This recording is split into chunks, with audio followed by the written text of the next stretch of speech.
You've probably seen those movies about medieval times, dirty peasants, sure, but the sun still shines, crops still grow, people still manage. Here's what they don't show you. What if the sun just stopped? Not completely, but what if one morning you woke up and the sun was blue? What if it barely cast enough light to see your hand in front of your face? What if this lasted not for a day or a week, but for 18 months? Most people think living in medieval times was hard. They have no idea. In the year 536 CE, something happened that was so catastrophic, so beyond comprehension, that historians now call it the worst year to be alive in human history. A mysterious fog rolled across Europe, the Middle East and parts of Asia, blocking the sun for a year and a half. Not a cloud, not a storm. A fog that never lifted, turning day into a permanent, eerie twilight. And the worst part? Nobody knew why.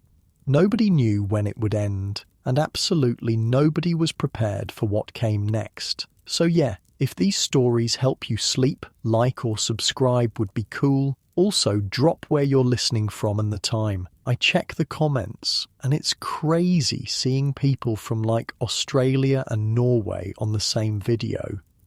Alright, tonight it's the year 536 CE, but before we go anywhere, get cozy. Like, actually cozy. Pillows good? Blanket situation handled? Perfect. Trust me on this one.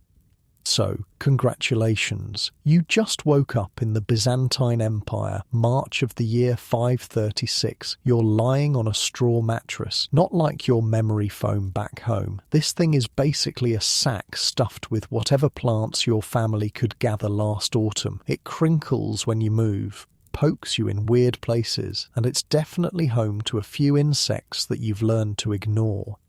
You can already tell something's wrong. Usually, dawn brings a warm glow through the wooden shutters of your one-room house, but today, it's different. The rooster crowed, but the light hasn't followed. Maybe it's just cloudy. You've seen storms before. Your father is already by the door, peering outside with a confused look on his face. Your mother is stoking the small fire in the center of the room, the smoke escaping through a hole in the thatched roof. "What is it?" your mother asks, noticing your father's expression. He shakes his head. "Come look." You follow them outside, and that's when you see it. The sky is wrong. It's morning, but it looks like late dusk, and the sun, what you can see of it through the haze, is blue. Not yellow, not orange. Blue. And dim, like a full moon rather than the sun. "Is it an eclipse?" you ask. Your father shakes his head again. Eclipses don't last this long, and the sun wouldn't be blue. Your family isn't the only one outside now. The whole village is emerging from their homes, faces turned upward, expressions mixed between awe and terror. Nobody has seen anything like this before. Old Elena, the oldest woman in the village, hobbles forward with her walking stick. She's at least 60, ancient by the standards of your time. She survived famines, wars, and 3 husbands. "It's the end times," she announces dramatically, just like the prophets foretold, darkness upon the land. "Oh, shut up, Elena," your father says, which is pretty bold considering how everyone respects her wisdom. "You said the same thing when that 2-headed calf was born 5 years ago. And have things gotten better since then?" she shoots back. "Emperor raising taxes, Goths and Vandals causing trouble everywhere, and now this." She gestures toward the dim blue sun. "Mark my words." You know your father is worried though, despite his brave face. Your family, like most others in this time, are farmers. You grow barley, some vegetables, keep chickens and a goat. You're utterly dependent on the weather, on the sun. As a child of about 10, your job is to help with the animals and collect eggs. You've already noticed the chickens are confused. They went back into their coop after coming out briefly. Animals can sense when things aren't right. What does it mean? You ask your father, tugging at his rough homespun tunic. I don't know, he admits, which scares you more than anything else. Your father always knows what to do, but we should get to work anyway. The fields won't plough themselves. But even as he says it, you can feel how cold it is. Not winter cold, but certainly not the spring warmth you'd expect in March. Your breath forms small clouds in the air. It's freezing, your mother says, wrapping her shawl tighter. How can it be this cold? Yesterday was warm. Your family goes about the morning chores, but everything feels off. The goat is agitated, the chickens won't leave their coop, and there's an eerie quiet over the village. No birds singing. Even the insects seem silent. By midday, or what should be midday, the light hasn't improved. If anything, it's dimmer. The blue sun hangs in the sky like a ghost, providing barely enough light to see clearly. And here's the strangest part. You notice you're not casting a shadow, neither is anyone else. Look, you say, pointing to the ground. No shadows.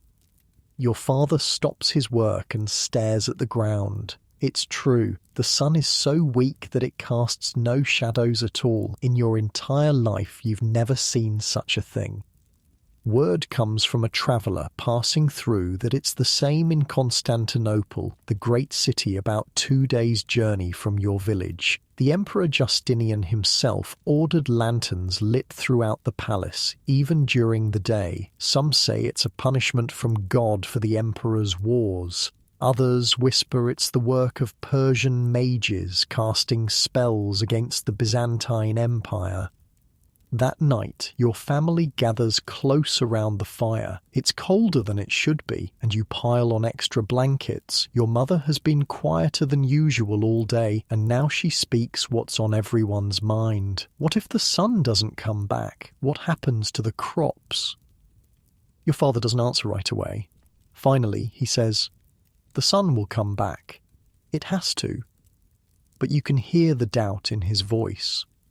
3 days later, nothing has changed. The blue sun, the dim light, the unseasonable cold. It's all the same. People in the village are starting to panic a little. Some are talking about omens and signs. 2 families loaded up their carts and left, heading south where they heard the darkness isn't as bad. Your father meets with other village men near the well. You sneak close enough to listen. "My wheat hasn't grown at all," says Nikolaus, who has the largest farm in the village. "Not a finger's width in 3 days. It's like it's frozen in time. Same with my barley," another farmer adds. "And have you noticed? No insects on the plants either." "We should send someone to the city," your father suggests. "Find out what the officials know." "They won't tell us peasants anything," Nikolaus scoffs. "Besides, Stephanos passed through yesterday coming from there. Says it's the same in Constantinople. People lighting lamps at midday, priests leading prayers in the streets. I heard a merchant talking about other places." A quiet voice adds. "It's Matthias, who rarely speaks at these gatherings. Said it's like this everywhere, all the way to Persia." The men fall silent, digesting this information. If it's everywhere, there's nowhere to flee to, nowhere to escape, whatever this is. Later that night, you hear your parents talking in hushed voices after they think you're asleep. "We should count what food we have stored," your mother says. "If the crops don't grow, they'll grow," your father insists. "The sun will come back." "But what if it doesn't? Not in time? The grain from last harvest won't last past summer, even if we're careful. Then we'll find other food, fish from the river, game in the forest. Everyone will be hunting and fishing. There won't be enough." You pull your blanket tighter around you, trying not to listen, but unable to stop. You've never heard your parents sound so worried before. A week passes and the unnatural twilight continues. You've gotten somewhat used to the dim blue light, but the cold is getting worse. Frost appears on the ground each morning now, in March when it should be warming up. The crops in the field show no signs of growth. Some plants are starting to wither. Your father has begun setting traps in the forest, something he usually only does in winter when food is scarce. Your mother is stretching the grain stores, mixing ground corns into the bread to make it last longer. It tastes bitter, but no one complains. In the village, the mood has darkened along with the sky. Arguments break out over small things. Two men came to blows over whose turn it was at the grinding stone. The headman had to step in. 10 days after the darkness began, a group of soldiers passes through the village. They're Byzantine troops, servants of Emperor Justinian, heading west. Their armour gleams dully in the strange light, and their faces look grim. Your father and some other men approach them cautiously.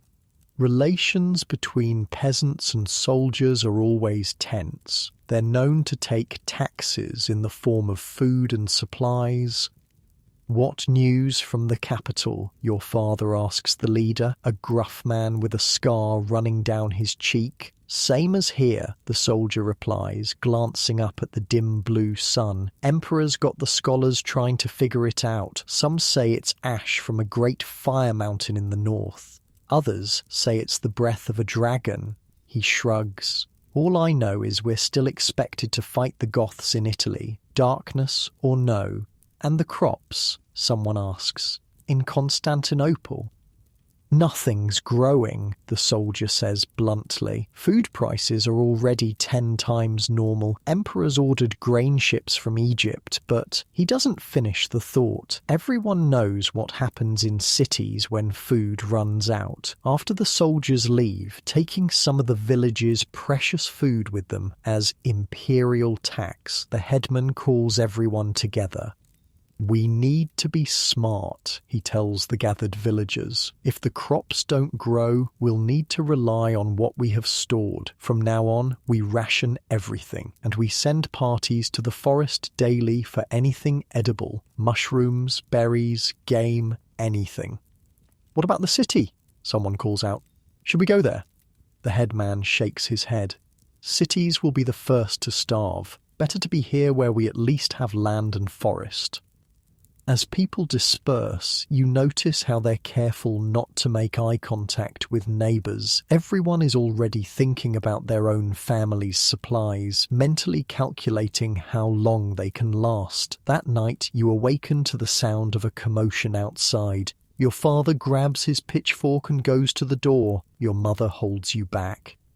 Through the crack in the door, you see flickering torchlight and hear angry voices. Someone has broken into the village storehouse where seed grain is kept. The headman and several others have caught the thief. It's Dmitri, whose family arrived in the village only last year. "My children are hungry," he's shouting as they hold him. "What was I supposed to do?"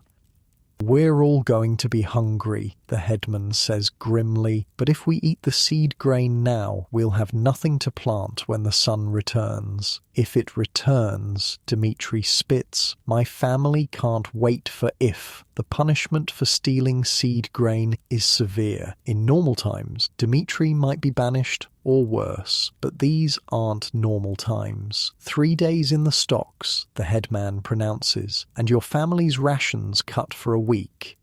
It seems both harsh and lenient at the same time. Harsh because in this cold, 3 days outside could mean death. Lenient because in normal times the punishment would be much worse. As the days turn into weeks, the strange twilight becomes the new normal. Your eyes have adapted to seeing in the dim blue light, but the cold, that's getting worse. It's now April, when flowers should be blooming and the air should be warm, but instead there's frost every morning. The crops in the fields are stunted or dying. Your family's food stores are running low and you've all lost weight. Your mother has been skipping meals, claiming she's not hungry, but you know she's giving her share to you. The forest has provided some food, mushrooms, early berries, a few rabbits from your father's traps, but not enough.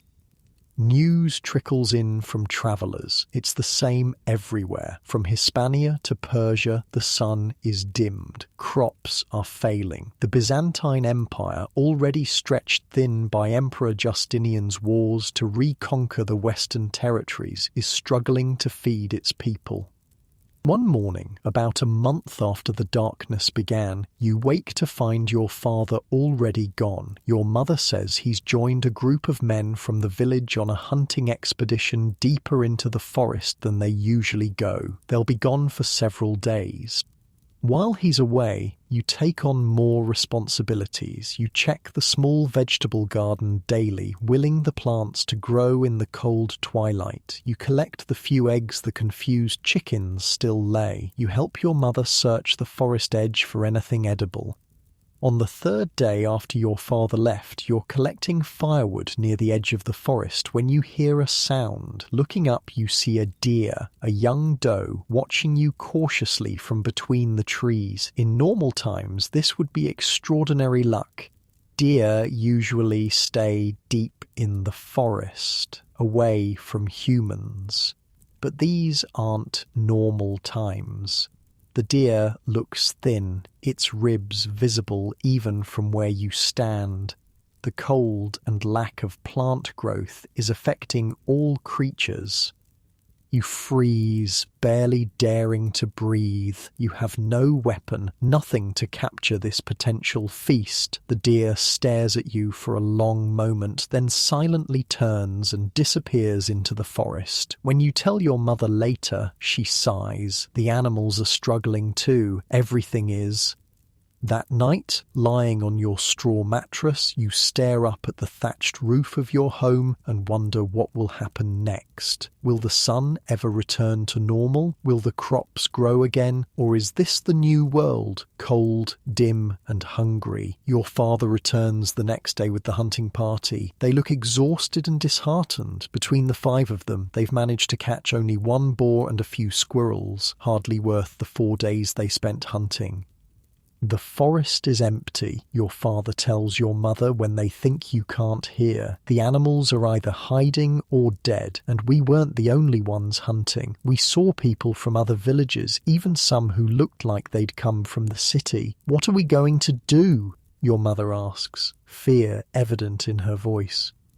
Your father is silent for a long moment. We might have to go to Constantinople, he finally says. At least the emperor will have food. He won't let the capital starve, even if the rest of the empire does. The idea of leaving your home is terrifying. You've never been further than the nearby market town. Constantinople is a day's journey away, a place you've only heard about in stories, a great city with walls higher than the tallest trees, with the magnificent Hagia Sophia Church, with more people than you can imagine. But the prospect of food, real food, not just thin soup and bitter acorn bread, is tempting. The next day, the headman calls another village meeting. The news isn't good. The imperial tax collectors are expected soon and they'll demand their usual share of the village's production, darkness or no. We barely have enough for ourselves, someone protests. How can we give anything to the emperor?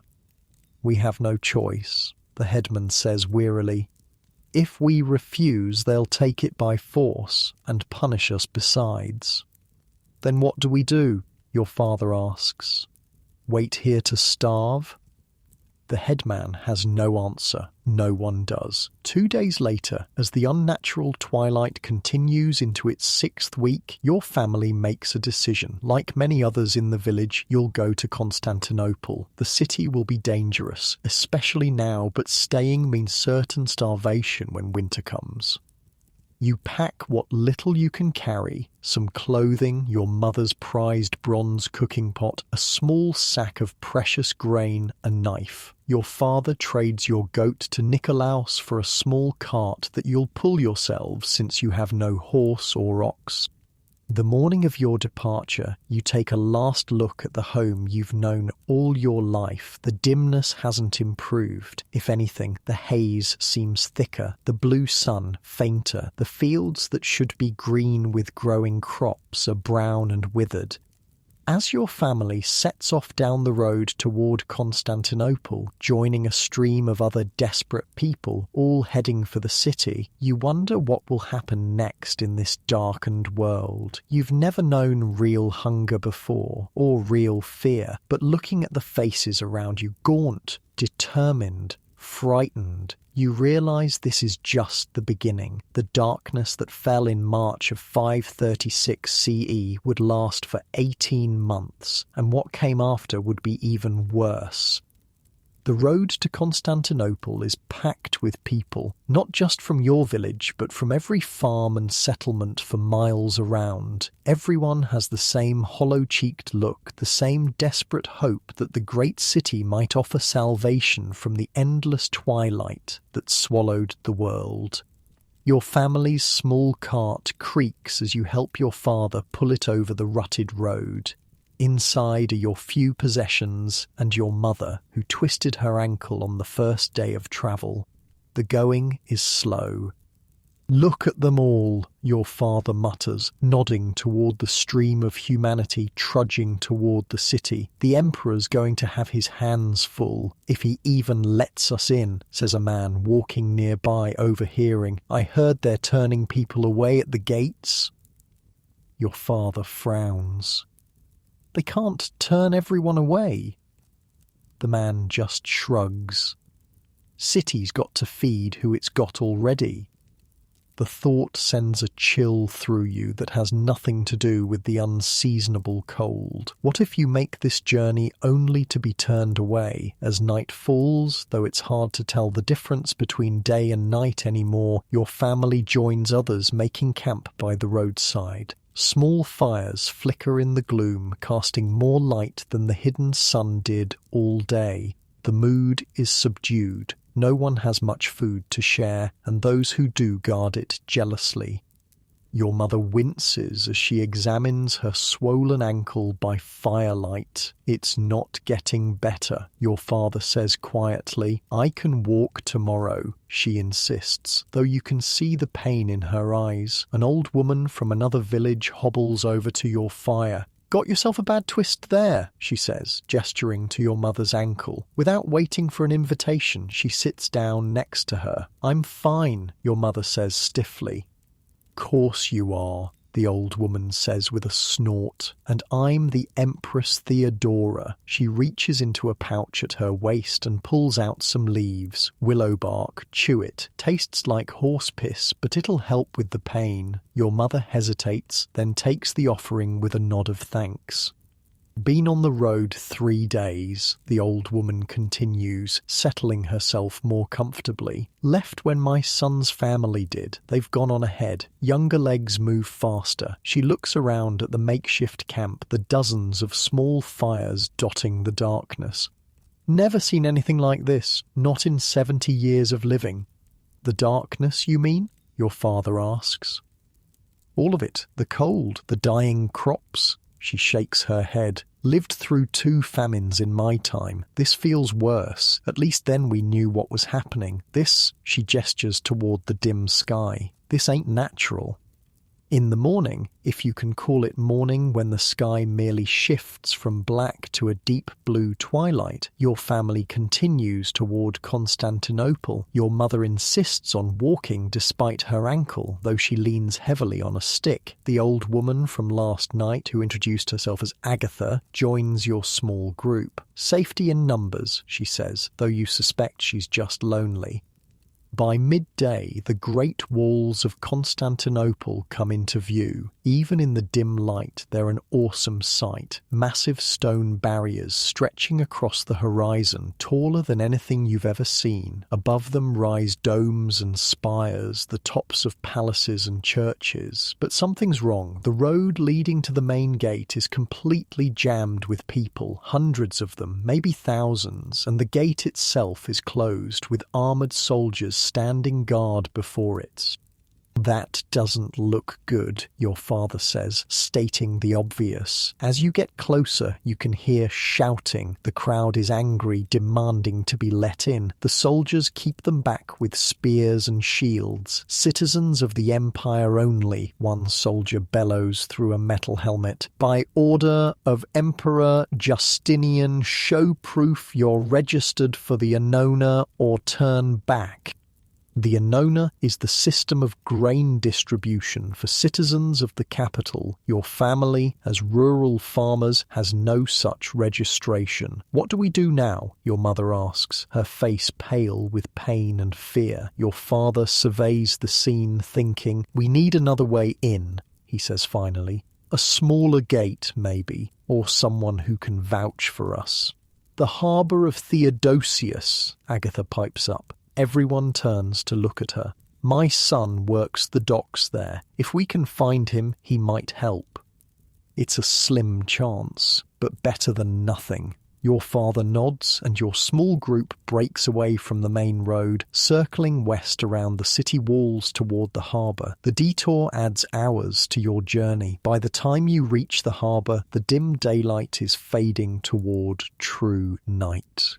The harbour is busy despite the late hour, with ships being frantically unloaded. Even in the gloom you can see their grain ships, their cargo precious beyond measure in these dark times. Workers swarm over the vessels while soldiers oversee the operation, making sure none of the grain disappears. The dockside is chaotic, with people shouting, animals braying, and the constant creak of ropes and wood. How will we find your son in this? Your father asks Agatha. He's a foreman, name of Demetrios, she replies. Everyone knows him. Your father asks a few dock workers about Demetrios. Most ignore him or shake their heads, too busy to help. But finally, one points toward a large warehouse. Might be in there, tallying the new shipment. Your father thanks him with a small piece of bread, a valuable gift now. And your group heads toward the warehouse.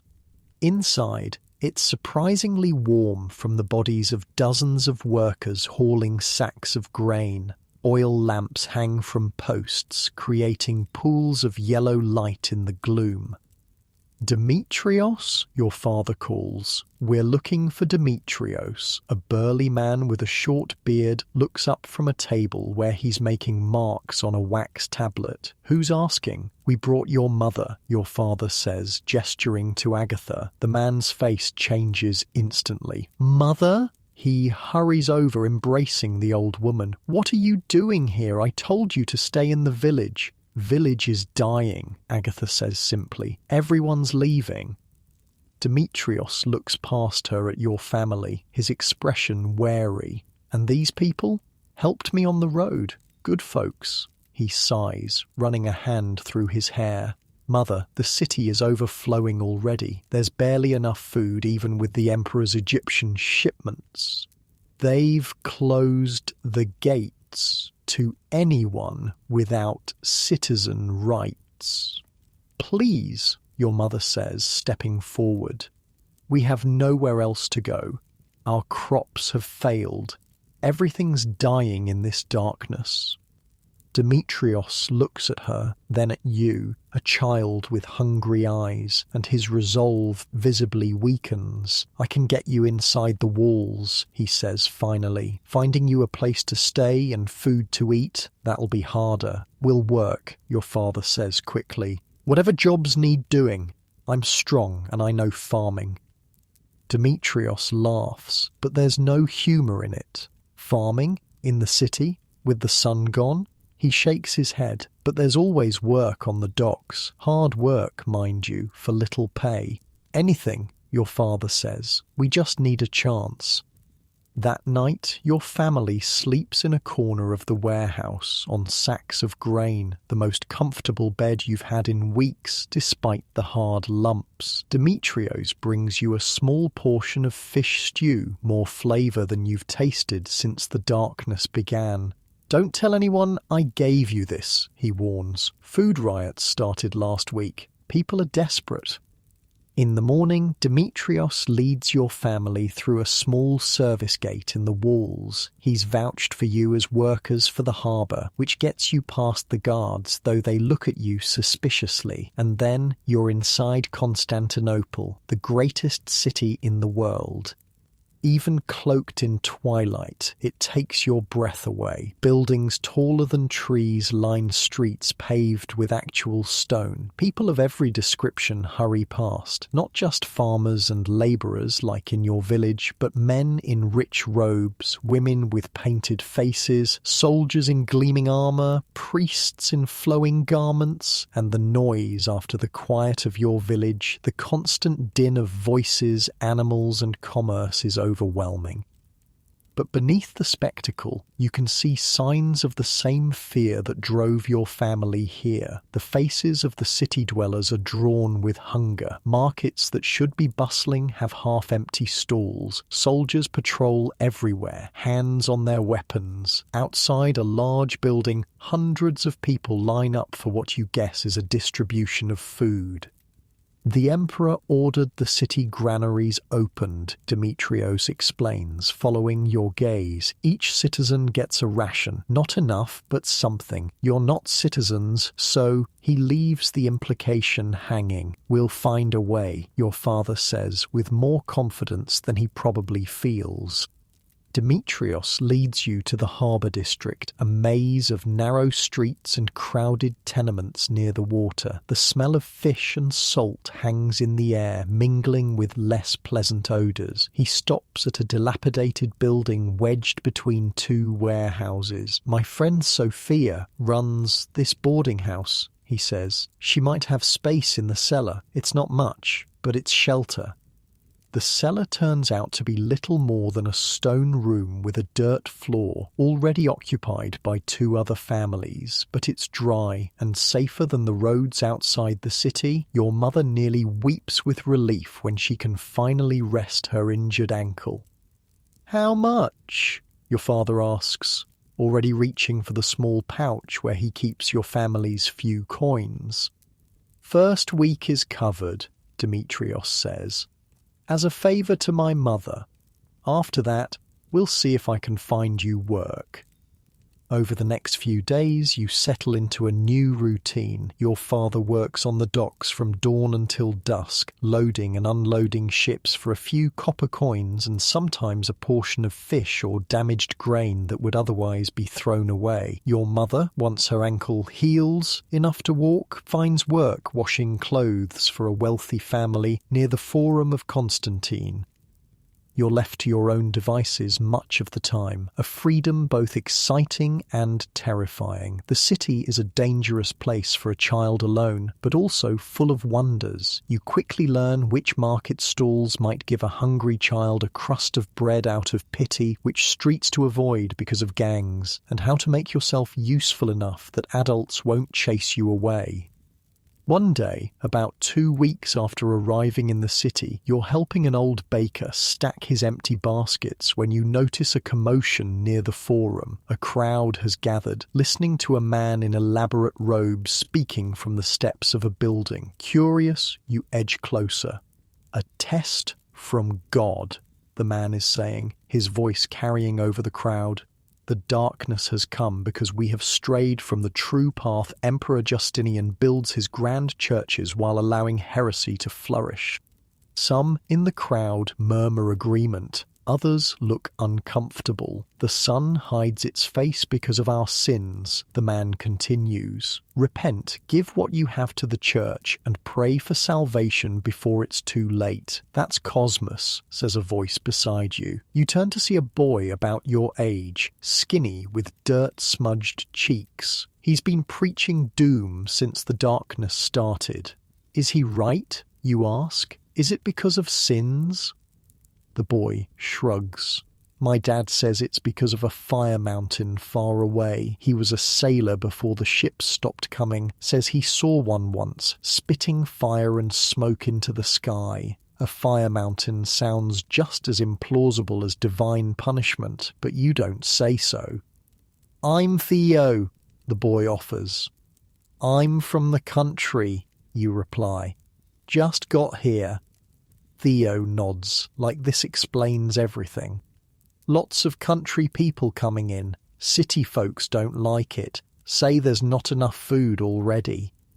As if to emphasize his point, a disturbance breaks out at the edge of the crowd. People are shouting, pushing. You stand on tiptoe to see what's happening. A cart has arrived carrying loaves of bread, likely headed for one of the city's food distribution centres. But people are swarming it, grabbing at the precious food. The driver cracks his whip, trying to keep them back. Soldiers are running toward the scene. "Come on," Theo says, tugging at your sleeve. "When there's trouble with food, you don't want to be nearby. Soldiers don't care who they hit." You follow him down a narrow side street, away from the commotion. Behind you, you can hear shouting and the sounds of fighting. "Happens all the time now," Theo says matter-of-factly. "My mum says if the darkness doesn't lift soon, the whole city will tear itself apart." As the weeks pass, summer arrives. Though you'd never know it from the temperature, it remains unseasonably cold, with frost appearing some mornings even in June. The blue sun continues to shed its weak light through the haze. If anything, the dimness seems to be getting worse. News from outside the city is grim. Crops are failing across the empire. Food grows more expensive by the day. Emperor Justinian has ordered more grain ships from Egypt and North Africa, but they can't feed everyone. The poor suffer first, as always. Your family's situation is precarious. The work on the docks is sporadic. Some days your father comes home with pay. Other days there are no ships to unload. Your mother's employers have cut her wages, claiming financial hardship. The small room you share with two other families feels smaller as tensions rise. One evening, your father returns from the docks with a small package wrapped in cloth. His face is tense but excited as he gathers your family in a corner of the cellar, away from the others. "Look," he whispers, unwrapping the bundle to reveal a handful of beans, some withered vegetables, and a small piece of salted fish. "From a ship that came in today, from the south. The captain said the darkness isn't as bad there." "We should go south then," your mother says immediately. Your father shakes his head. No ships taking passengers, and the roads... He doesn't need to finish. You've all heard the rumours about the roads. Bandits, desperate people, entire villages stripped bare by hungry travellers. "We plant these," he says instead, pointing to the beans. "I found a spot near the city wall, a little garden patch someone abandoned." "Plant?" Your mother looks sceptical. "In this darkness, in this cold?" "We have to try," your father insists. "We can't depend on dock work forever." The next day, you help your father in his secret garden, a small plot of earth in the shadow of the massive city walls. The ground is hard, resistant to the crude tools you've fashioned from scrap wood. But your father works with determination, turning the soil, creating neat rows. "Just like home," he says, trying to sound cheerful. "Except for the giant wall blocking what little sun there is." "Will they really grow?" you ask, looking doubtfully at the beans he's carefully placing in the earth. "They might," he says, "if the darkness lifts soon. If not..." He doesn't finish the thought. As you're covering the last of the seeds, a shadow falls over you. Looking up, you see two city guards watching your work with interest. "What's this then?" one asks, his hand resting casually on his sword hilt. "Digging by the city walls?" Your father stands slowly, wiping dirt from his hands. "Just a small garden, sir, trying to grow a few vegetables." The guards exchange looks. "Emperors declared all food production under imperial control," the second guard says. "Private gardens aren't permitted during the emergency."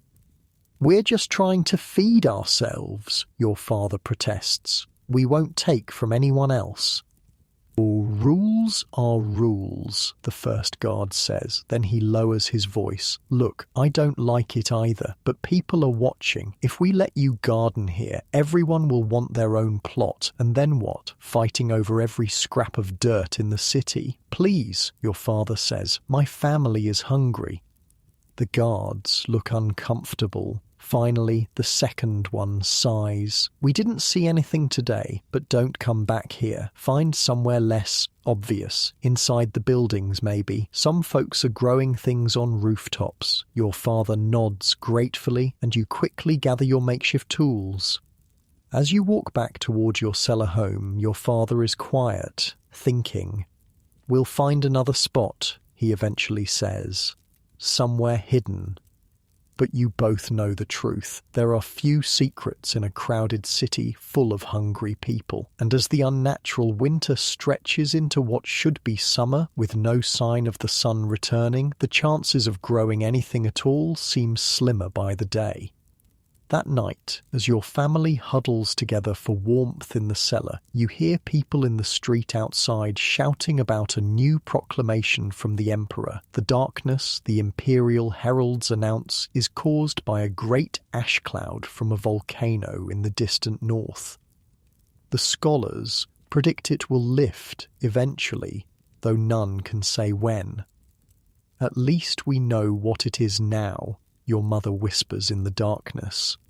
Knowing doesn't fill our bellies, your father replies.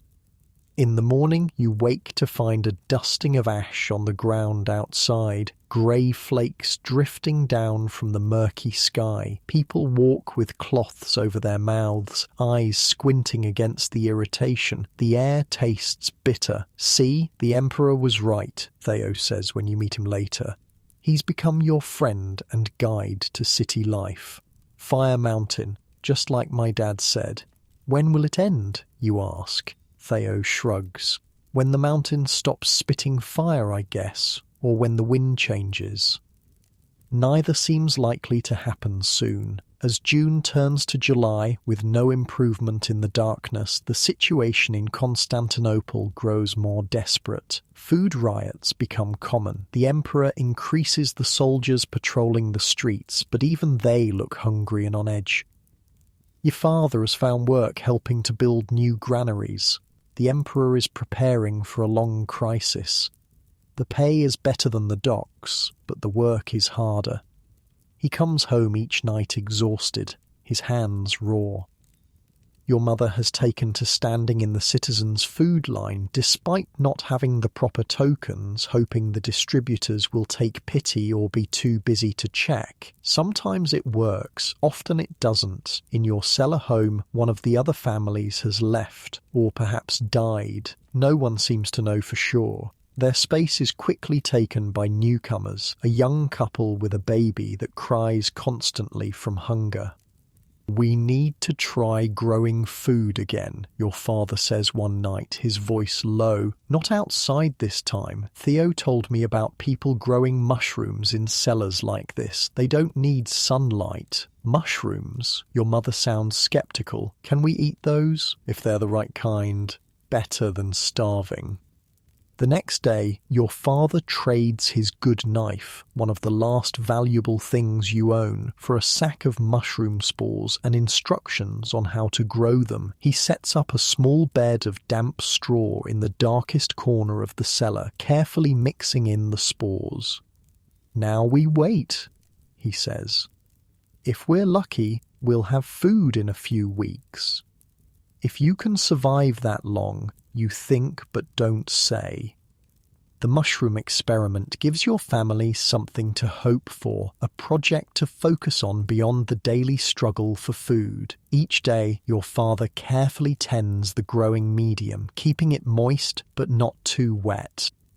Meanwhile, the unnatural winter continues. The brief summer that Constantinople should be enjoying never arrives. The blue sun hangs in the sky like a dim, sickly eye, providing barely enough light to see by. Frost appears on the ground even in July, killing any plants hardy enough to have survived this long. One morning, about a week after starting the mushroom bed, you wake to find your mother shaking with fever. Her skin burns to the touch. Her eyes are glassy and unfocused.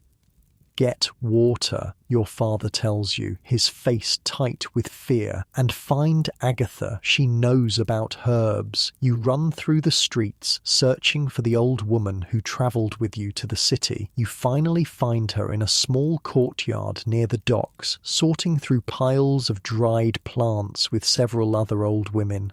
"My mother's sick," you gasp. "Fever. Please help." Agatha's rheumy eyes sharpen with concern. "Take me to her." When you return to the cellar, your father is cradling your mother's head, trying to get her to drink water. She seems worse than when you left, her breathing shallow and rapid. Agatha kneels beside her, feeling her forehead, checking her pulse, looking into her eyes. "How long has she been like this?" she asks. "She was tired last night," your father says. "This morning, the fever came on suddenly." Agatha's face is grim. There's sickness spreading in the city, the darkness, the cold, the hunger. People's bodies can't fight off disease. "Can you help her?" your father asks, his voice breaking. "I'll try," Agatha says. She opens her pouch of herbs, selecting several varieties. "Boil water if you can. We'll make a tea." For the next few days, your mother hovers between life and death. The fever rages, then breaks, then returns. Agatha's herbal remedies seem to help a little, but without proper food and warmth, recovery is difficult. Your father stops going to work, staying by your mother's side. The loss of income means even less food, but there's no choice. You take over the job of finding sustenance, joining the crowds of children who scavenge the city for anything edible, dropped grain, discarded fish heads, even rats, if you can catch them. On the 5th day of your mother's illness, you return to the cellar to find your father smiling for the first time in weeks. "The fever's broken," he says. "And look." He points to the mushroom bed in the corner. Tiny white growths are pushing up through the straw. "Life finds a way," Agatha says, nodding approvingly, "even in darkness. It feels like the first good omen in months. Your mother's fever is gone, though she remains weak. The mushrooms are growing, promising food in the near future. Perhaps things are finally turning around." But that night, as your family sleeps, shouts and screams erupt in the street outside. Your father jerks awake, motioning for you to stay put as he creeps to the cellar door. "What is it?" your mother whispers, her voice frail. Before he can answer, the door bursts open. Demetrios stands there, his face streaked with soot, a sword in his hand. "Get up," he says urgently. "All of you, the city's burning." The world outside the cellar is chaos. Even in the perpetual twilight that has become normal, you can see the glow of flames several streets away. People run in all directions, some carrying bundles of possessions, others just fleeing blindly. The air reeks of smoke. "What happened?" your father asks, supporting your still weak mother with one arm. "Food riot turned ugly," Demetrios explains, keeping his sword ready as he guides your family through the panicked crowd. "Someone set fire to an imperial granary when the guards wouldn't open it. Flames are spreading fast." "Where are we going?" you ask, struggling to keep up. "Harbour," Demetrios says grimly. "Ships are our best chance now." "Ships to where?" your father asks. "Anywhere but here." You look back at the cellar that's been your home these past weeks. Poor shelter though it was, the mushrooms that were just beginning to grow, everything you're leaving behind, but there's no time for sentiment. The fire is spreading, and the narrow streets of the harbour district will channel it right toward you. Agatha joins your group, along with several others from the boarding house. Together, you push through the panicked crowds toward the waterfront. The going is slow. Your mother can barely walk, even with your father's help. The streets are jammed with people and abandoned carts. "Look out!" someone shouts. A building to your right collapses in a shower of sparks and burning timber. The crowd surges away from it, nearly trampling those who fall. Your father scoops you up with his free arm, somehow managing to support both you and your mother as he forces a path through the mass of bodies. By the time you reach the harbour, you're all coughing from the smoke. The docks are as chaotic as the streets, ships preparing to depart, people fighting to get aboard, sailors beating back those without coins to pay for passage. There, Demetrios points to a medium-sized merchant vessel where crews are frantically loading crates. That's the Sophia's Fortune. Captain's a friend. He might take us. Might? Your mother whispers, her face pale with exhaustion. "It's our best chance," Demetrios says. Then, to your father, "Stay here with the women and children. I'll speak to the captain." As Demetrios pushes his way toward the ship, you watch the fire consuming the city behind you. Constantinople, the greatest city in the world, is burning. The flames seem to consume entire districts in minutes, leaping from building to building. The twilight sky has turned an eerie orange-red. Nearby, a well-dressed man argues with a ship's officer, offering a heavy pouch that must contain gold.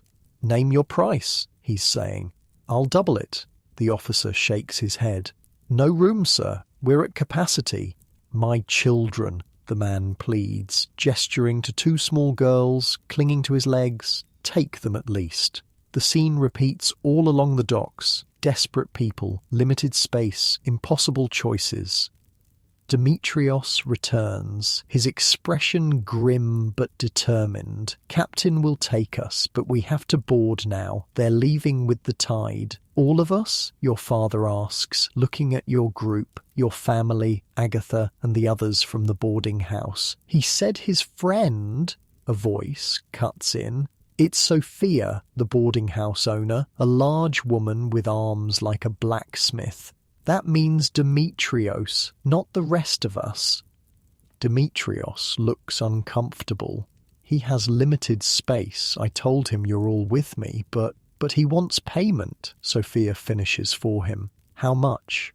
"More than any of us have," Demetrios admits. A tense silence falls over your group. Behind you, the roar of the fire grows louder. Time is running out. "Take the children," your father says suddenly. "That's all I ask. Our child, and any others here. The adults can find another way."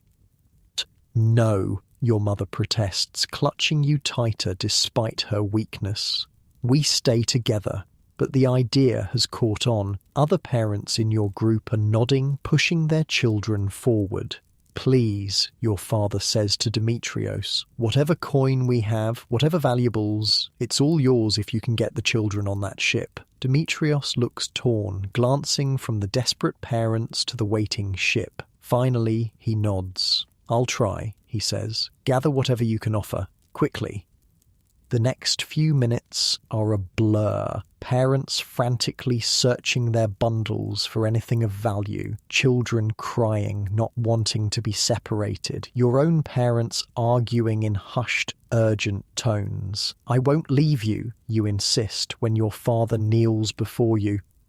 "Listen to me," he says, gripping your shoulders. "The fire is coming. The city may not survive. This ship is your best chance." Then you come too.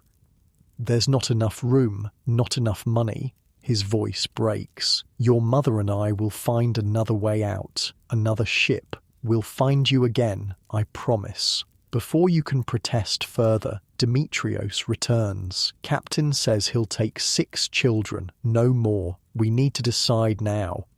The adults in your group look at each other, a terrible understanding passing between them. There are 12 children among you. How do they choose? The youngest, Agatha says firmly, the smallest ones who have the most life ahead of them. No one argues. The calculation is cruel but necessary. You're not among the 6 youngest. At 10 years old, you're somewhere in the middle. Your parents realize this at the same moment you do. Wait, your father says desperately to Demetrios. What about you? Are you boarding? I have to, Demetrios says. I paid my passage weeks ago when the ships first started leaving. Take my child in your place, your father pleads. I'll pay whatever I have. Demetrios hesitates, looking from your father's face to yours. Behind you, the fire has reached the edge of the harbour district. The heat is palpable now, smoke thickening the already dim air. All right, he says finally, but we have to go now. There's no time for proper goodbyes. Your mother pulls you into a fierce hug, whispering that she loves you. Your father presses something into your hand, a small wooden carving of a bird that he made for you years ago. For luck, he says. Remember us. And then you're being hustled toward the ship with the other chosen children. The youngest ones are sobbing. A little boy about 5 keeps trying to run back to his mother, only to be caught and carried forward by Demetrios. You look back once. Your parents stand at the edge of the dock, your mother leaning heavily on your father, both waving. Behind them, the city burns. It's an image that will stay with you forever. The ship is crowded with people and cargo. You and the other children are led below decks to a small space among crates of what smells like spices. It's dark and cramped, but safer than the burning city you're leaving behind. Stay here, Demetrios tells you. I'll check on you when I can. As he turns to go, you grab his sleeve. My parents, you say. Will they find another ship? Demetrios's face is unreadable in the dim light. There are other ships, he says carefully, and your parents are resourceful. Try to rest now. You can feel the ship beginning to move, ropes being cast off, oars splashing. Through a small porthole, you catch a last glimpse of Constantinople, a city of shadows and flame, disappearing into the unnatural twilight. The journey is miserable. The ship is overcrowded, food and water strictly rationed. Many passengers are sick from the constant rocking or from drinking seawater in their thirst. The children huddle together for warmth and comfort, sharing stories about the families they left behind, making promises about what they'll do when they're reunited. You don't join in these conversations. Something about Demetrios's careful wording when you asked about your parents has planted a seed of doubt in your mind. There are other ships, he said. Not they'll find another ship or they'll be fine. Just there are other ships. On the 3rd day at sea, you corner Demetrios when he brings your group's daily ration of water and hard biscuits. Tell me the truth, you demand, about my parents, about the others we left behind. Demetrios sighs, setting down the water jug. What do you want me to say? That they surely found passage on another vessel? That they definitely escaped the fire? I don't know these things. But you think they didn't, you press. He looks at you for a long moment, then sits down on a crate across from you. Listen, he says quietly. The harbour was in chaos. The fire was spreading. Most ships were already full or leaving in panic. Could your parents have found passage? Yes. Was it likely? No. He runs a hand through his hair. I'm sorry. That's the truth. The words hit you like a physical blow. You've been holding on to hope, telling yourself that your family would be reunited soon. Now that hope feels foolish. Why did you take me instead of yourself, you ask? Because I saw something in your father's eyes, Demetrios says simply. The same thing I saw in my own father's eyes years ago when he put me on a ship during the Persian Wars. The look of a parent who will do anything to save their child. He pauses. I couldn't refuse that. You're silent for a long moment, processing this. Where are we going? You finally ask. Sicily, Demetrios says. It's part of the empire, but far from Constantinople. The captain has trading contacts there, and they say the darkness isn't as bad in the west. That night, alone in your corner of the hold, you cry silently for your parents, for your village, for everything you've lost to the darkness and chaos. You clutch the wooden bird your father gave you, your last connection to your old life. By the time dawn breaks, though in this strange time of darkness dawn is just a subtle lightening of the gloom, you've cried yourself out. Something has changed inside you. The child who left that Byzantine village months ago is gone. In their place is someone harder, someone who understands that survival sometimes means terrible loss. The voyage to Sicily takes nearly 2 weeks. The weather is unpredictable, storms that seem to come from nowhere, sudden drops in temperature, periods of complete calm when the oarsmen strain to move the heavily laden ship. Through it all, the sky remains dim, the sun a pale blue disk, barely visible through the haze. You learn that Sicily is an island, once part of the Western Roman Empire, now reclaimed by Emperor Justinian's generals as part of his grand plan to restore Rome's ancient glory. The captain chose it because it's fertile farmland, less dependent on grain imports than Constantinople. If anywhere might have food during this crisis, it's Sicily. When you finally sight land, a dark smudge on the horizon that gradually resolves into mountains and coastline, the mood on the ship lifts. People who have barely spoken for days suddenly find their voices, pointing out landmarks, making plans. We'll dock at Syracuse, Demetrios tells you and the other children. It's a good-sized city. We can find work there, shelter. What kind of work can children do? Asks a girl about your age. All kinds, Demetrios says, not unkindly. This isn't Constantinople, with its strict guilds and regulations. It's a frontier now. Everyone works. The harbour at Syracuse is smaller than Constantinople's, but busy nonetheless. Ships crowd the docks, loading and unloading cargo. You notice immediately that while the sky is still dimmer than normal, the darkness here isn't as oppressive as it was in the east. The air feels warmer too. As your ship docks, officials come aboard to inspect the cargo and passengers. There's some argument between them and the captain, raised voices, gesturing at the crowded deck. Demetrios looks worried. What's happening? You ask him. They're saying the city is full, he explains. Too many refugees already from the eastern provinces. They don't want to accept more. Fear grips you. After everything you've been through, will you be turned away again?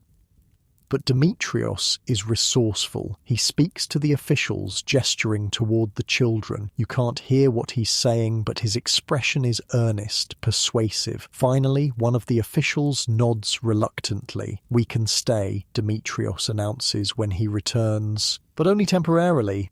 We're expected to find work and move inland within a month.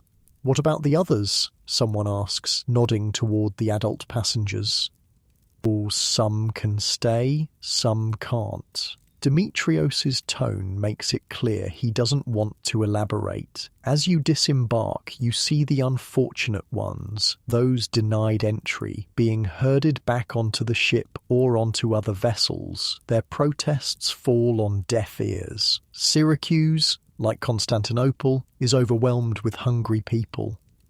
The city itself is a curious blend of old and new. Ancient Greek buildings stand alongside newer Roman construction and Byzantine additions. The streets are narrower than Constantinople's, winding up hills and down to the harbour in a confusing tangle. People of various backgrounds mix together. Greeks, Romans, Jews, Goths, Africans, all subjects of Justinian's reclaimed empire.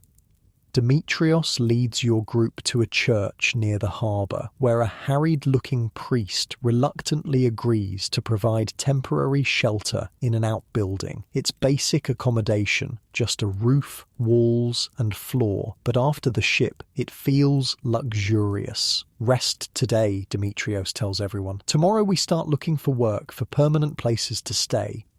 That evening, as you settle onto your patch of floor in the church outbuilding, a small figure sits down beside you. It's one of the younger children from the ship, a boy about 6 years old named Marcus. "Are your parents dead too?" he asks bluntly, with the directness only children can manage. "I don't know," you answer honestly. "They were in Constantinople when the fire started." Marcus nods solemnly.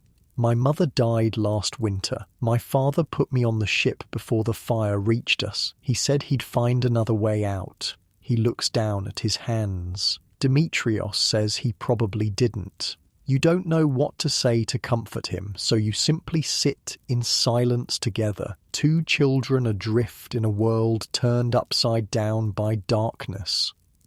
The next morning, Demetrios divides your group into smaller units for efficiency. You, Marcus, and 2 other children are assigned to stay with Demetrios himself. "I have connections here," he explains. "A cousin who works in the grain storage. He might be able to help us." The cousin, a bald man named Paulos, lives in a small house on the outskirts of Syracuse with his wife and 3 children.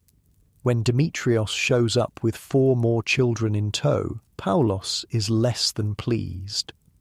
"Have you lost your mind?" he demands. "We can barely feed ourselves." "We won't be a burden," Demetrios promises. "The older ones can work. I'll find jobs for all of us." "Work where? The city's flooded with refugees. Every position has 10 people fighting for it." The argument continues inside, while you and the other children wait in the dusty street. Finally, Paulos's wife intervenes. You can't hear what she says, but whatever it is, it works. Paulos emerges from the house, still scowling, but resigned. "You can stay in the shed out back," he tells Demetrios. 2 weeks, that's all, and everyone works, even the little ones.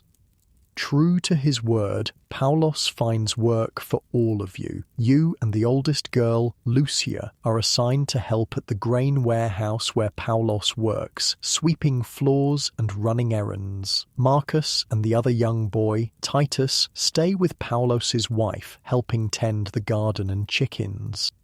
The work is hard, but it comes with an unexpected benefit. Food. Not much and not good quality, but regular meals of bread, cheese, and sometimes fish or vegetables. After months of near starvation, it feels like a feast. You begin to regain some of the weight you lost during the darkness.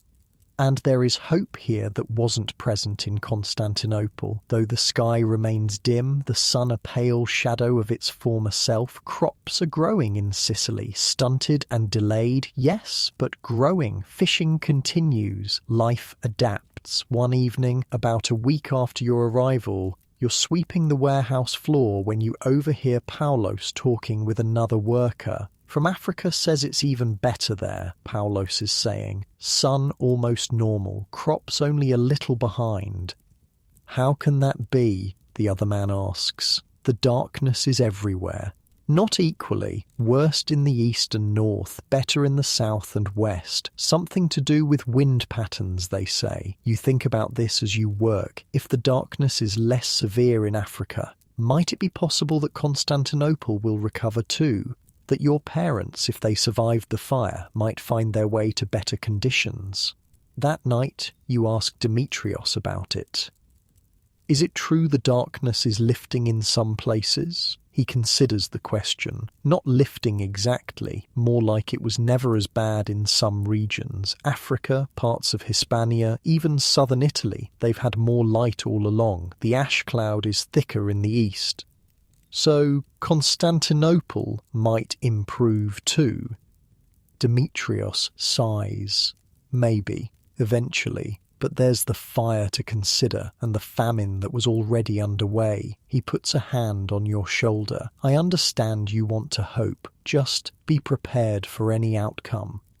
The days settle into a routine. Work, meals, sleep, repeat. The shed behind Paulos's house is cramped but dry. You share it with Demetrios and the other children, all of you sleeping on straw pallets arranged around the small space. It's not comfortable, but it's stable. The first stability you've known since the darkness began. You notice changes in yourself. You're more watchful, more cautious with your food and possessions. You've learned to work quietly to avoid drawing attention. These are survival skills learned through hard experience. 2 weeks pass, then 3. Paulos stops mentioning the deadline for you to leave. Perhaps his wife has convinced him to let you stay, or perhaps he's realized the extra hands are useful around the warehouse. Whatever the reason, your temporary shelter becomes semi-permanent. Word reaches Syracuse about conditions elsewhere. Constantinople is rebuilding after the fire, but slowly. The darkness persists throughout the empire, though with regional variations. Crops continue to struggle in most areas. Famine spreads, and now there are rumors of a new threat. Disease spreading through weakened populations.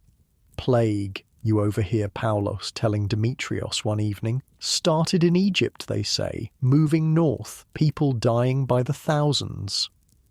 Here? Demetrios asks sharply. Not yet, but trade continues. Ships still come from Egypt. It's just a matter of time. That night you dream of your parents. In the dream, they're standing on the burning dock in Constantinople, waving as your ship pulls away.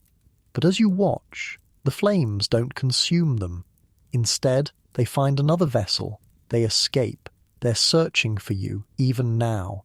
You wake with tears on your face, the wooden bird clutched tightly in your hand. Weeks turn into months. Summer, such as it is in this darkened world, gives way to autumn. The blue sun remains dim, but there are days when it seems a little brighter, when the haze thins somewhat. On these days, spirits lift throughout Syracuse. People venture outdoors more. Markets bustle. Children play in streets that normally remain quiet. You've grown closer to the other children in your group, especially Marcus. His resilience amazes you. Despite losing his parents and his home, he finds reasons to smile, to laugh, to play like the child he is. You find yourself looking after him, becoming the big sibling he needs. Demetrios notices this. You're good with him, he comments one evening as you help Marcus mend a torn tunic. He needs someone, you say simply. As do you, Demetrios points out. We all do. The conversation turns to the future, something you've avoided thinking about too much. But with winter approaching, plans must be made. Paulos has been generous, Demetrios says, but this arrangement was never meant to be permanent. The shed will be too cold in winter. Where will we go? You ask, feeling the familiar fear of displacement rising again. I've been talking with some people. There's work in the countryside, farms that need hands. They provide housing. It's hard work, but steady. All of us together? Demetrios hesitates. Possibly not. Different farms need different workers. The younger children might do better in the city, with families looking for household help. The thought of separating from Marcus and the others after everything you've been through is painful. You've become a makeshift family bound by shared trauma and survival. I want to stay with Marcus, you say firmly. Demetrios nods, unsurprised. I thought you might say that. I'll see what I can arrange.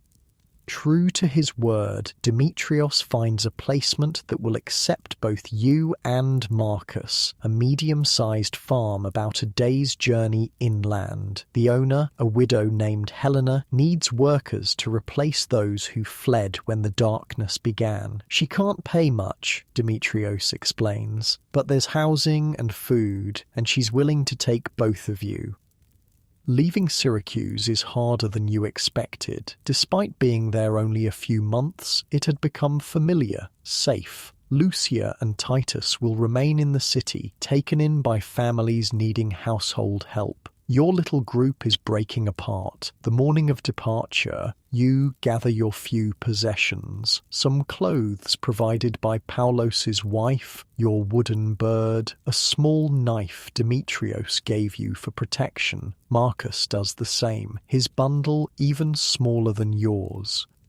Demetrios will accompany you to the farm, then return to Syracuse, where he's found regular work at the harbour. He's been a constant presence since Constantinople, a guardian when you had no one else. Saying goodbye to him will be difficult. As you leave Paulos's house for the last time, his wife presses a small package into your hands. "Bread for the journey," she says, "and a little cheese. Take care of yourself and the little one." The road inland is better maintained than you expected, a remnant of Roman engineering kept up by Justinian's administrators. Other travellers share the path, merchants with carts, soldiers on patrol, farmers bringing goods to market. Everyone looks thin, everyone moves with purpose. There's no room for idleness in this dimmed world. As you walk, you notice something you hadn't in the city. The landscape is changing. Trees that should be in full autumn colour are just beginning to turn. Crops that should have been harvested months ago are only now ripening. The darkness has slowed everything, created a perpetual delay in nature's rhythms. "Will it ever go back to normal?" Marcus asks, noticing the same thing. "The old people say it will," Demetrios answers. "There have been dark years before, though none this long. The sun always returns eventually. By midday you can see your destination in the distance, a cluster of buildings nestled in a small valley surrounded by fields. Smoke rises from several chimneys. Even from here you can see workers in the fields, harvesting whatever crops have managed to grow in the dim light." "That's Helena's farm," Demetrios confirms, "larger than most in these parts. She inherited it from her husband, who got it from his father, old Roman family that stayed when others fled to Constantinople centuries ago." As you get closer, you can see the farm in more detail. The main house is stone, 2 stories tall. Around it cluster smaller buildings, barns, sheds, quarters for workers. The fields are extensive, growing what looks like wheat, olives and vegetables. Sheep graze on a hillside. It's a substantial operation. Helena meets you at the edge of her property, a tall woman with iron-grey hair and sun-weathered skin. Despite the general thinness that marks everyone in these hungry times, she stands straight and strong. "These are the children?" she asks Demetrios, looking you and Marcus over with a critical eye. "Yes, they're hard workers, both of them." Helena nods, apparently satisfied with what she sees. "They'll need to be. There's no place for idleness here." Her tone is firm, but not unkind. "Come, I'll show you where you'll stay." The worker housing is basic but solid. A long building divided into small rooms, each with a straw mattress, a shelf for possessions, a small fireplace for cooking and heat. You and Marcus will share one of these rooms. "Meals are communal," Helena explains, leading you through the farm. "Everyone works, everyone eats. Work begins at first light, ends at dusk. Rest days are every 7th day, unless there's urgent harvest work. It's a strict regime, but fair, and after months of uncertainty, the clarity of expectations is almost a relief." That evening, as you and Marcus settle into your new quarters, Demetrios prepares to leave. He'll stay the night at the farm, then head back to Syracuse in the morning. "You'll be all right here," he tells you, helping start a small fire in your fireplace. Helena runs a tight operation, but she's known to be fair. The work is hard, but honest. "Thank you," you say, suddenly awkward, "for everything, for taking me instead of yourself on the ship, for keeping us safe." Demetrios looks embarrassed. "I did what anyone would do." But you both know that's not true. In a world turned dark and desperate, many people think only of themselves. Demetrios chose differently. If you hesitate, then push on. If you ever hear anything about Constantinople, about survivors from the fire, my parents, I'll send word immediately, he promises. Ships still come from the east. News travels even in these times. In the morning, you watch from the edge of the fields as Demetrios disappears down the road towards Syracuse. Your last connection to your old life, to Constantinople, to the parents you lost. Now it's just you and Marcus, starting yet another new chapter in this darkened world.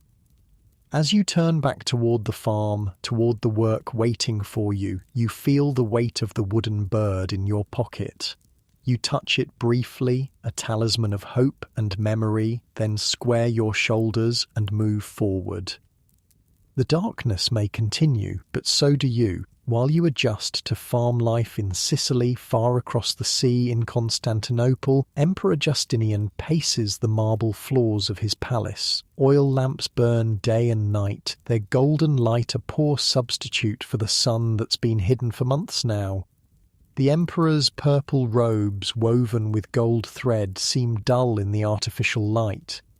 More reports of famine, your majesty, says a court official, bowing low. Thrace, Macedonia, northern Anatolia, all requesting grain shipments. Justinian stops his pacing, a tall, imposing figure despite the strain evident on his face. The problems of empire weigh heavily on him, the reconquest of the Western territories, the ongoing Persian threat, the religious disputes within Christianity, and now this darkness, this endless winter. What do our Egyptian provinces report? He asks. Better conditions, your majesty. The darkness is less there. Crops reduced but not failed entirely. And the grain shipments? The official hesitates. Pirates, your majesty, taking advantage of the chaos. 3 ships lost last week alone. Justinian closes his eyes briefly, mastering his frustration. Double the naval patrols. I want those shipments protected at all costs. Yes, your majesty, but the cost will be paid, Justinian interrupts firmly. My people will not starve while I sit in a palace. See to it. As the official bows and backs away, Justinian turns to the window. Outside, what should be a bright spring morning in Constantinople is instead a murky twilight. The great city is still recovering from the fire that swept through it months ago. Rebuilding happens slowly in this dimmed world, with materials scarce and workers weakened by hunger. His wife, the Empress Theodora, joins him at the window. Once an actress and courtesan, now she's his most trusted advisor, known for her intelligence and determination. More bad news? She asks, though she already knows the answer. Always, Justinian sighs. The darkness persists. The people suffer, and our enemies circle, waiting for weakness. Theodora takes his hand, a rare gesture of affection rarely witnessed by others. The empire has survived worse. We will endure. Will we? For a moment, the emperor's doubt shows through his usual confident facade. My generals write from Italy that the Goths are regrouping, taking advantage of our distraction. The Slavs push at our northern borders. The Persians watch our eastern provinces with hungry eyes. All the more reason to show strength, Theodora says firmly. Continue the reconquest. Secure our borders. Show the world that not even this darkness can stop Byzantium. Justinian nods slowly. You're right, of course, as always. He straightens, imperial resolve returning. Double the Italian expedition's supplies. Send word to Belisarius that he's to press forward with the campaign against the Goths. As Theodora leaves to convey these orders, Justinian returns to the window, gazing out at his darkened capital. Let there be light, he murmurs, an emperor's prayer to a silent heaven. Back in Sicily, your days take on a steady rhythm. Up before the dim dawn, working in Helena's fields until dusk, then a simple meal before collapsing into exhausted sleep. It's hard work, but there's a certain comfort in the routine, in knowing exactly what each day will bring. The farm proves to be a good placement. Helena is strict but fair. Food is distributed equally among all workers. Simple fare, but enough to keep you strong. Your room, shared with Marcus, becomes a small haven. You've hung herbs to dry from the ceiling beams, collected colourful stones from the fields to decorate the shelf, made it as much of a home as possible. Marcus has adapted well too. At 6, he's too young for the heaviest field work, but he helps with the animals, feeding chickens, collecting eggs, watching the sheep. He has a way with creatures, a gentle touch that makes even the most skittish animals trust him. "This sheep is sick," he tells you one evening as you both sit by your small fire. "I can tell by how she breathes. Helena doesn't know yet." "How can you tell?" you ask, impressed by his observation. He shrugs. "I just can. My father raised sheep before. It's how you all refer to life before the darkness. A simple division of time into before and after. Before, when the sun shone bright and food was plentiful. After, when everything changed. Should we tell Helena?" Marcus nods seriously. "Tomorrow, if the sickness spreads, many sheep could die."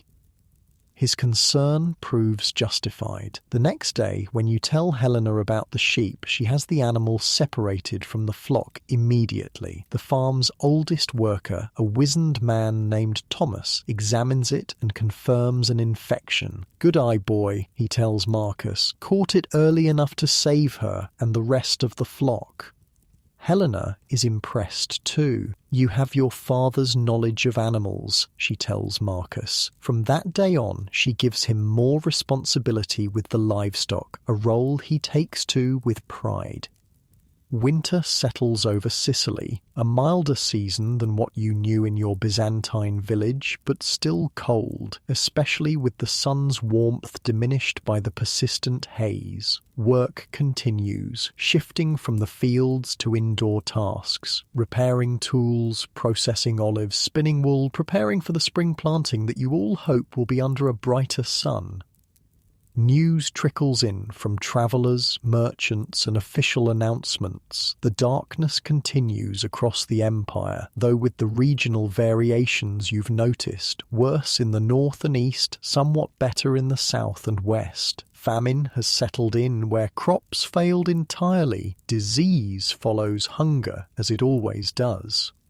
One cold evening in January, a group of merchants stops at the farm seeking shelter for the night. Helena welcomes them, as is custom. In return for a roof and fire, they share news from their travels. And it's dire. "Plague in Egypt," says the oldest merchant, warming his hands at the common room fire. "Started in Pelusium, they say, spreading north and west." "What kind of plague?" Helena asks sharply. "Bad kind. Swellings in the groin and armpits. Fever. Death comes quick for most." The room falls silent. Everyone knows what plague can do, how it can sweep through populations already weakened by hunger and cold. "Has it reached Sicily?" someone finally asks. "Not that we've heard," the merchant says, "but ships still come from Egypt. It's just a matter of time."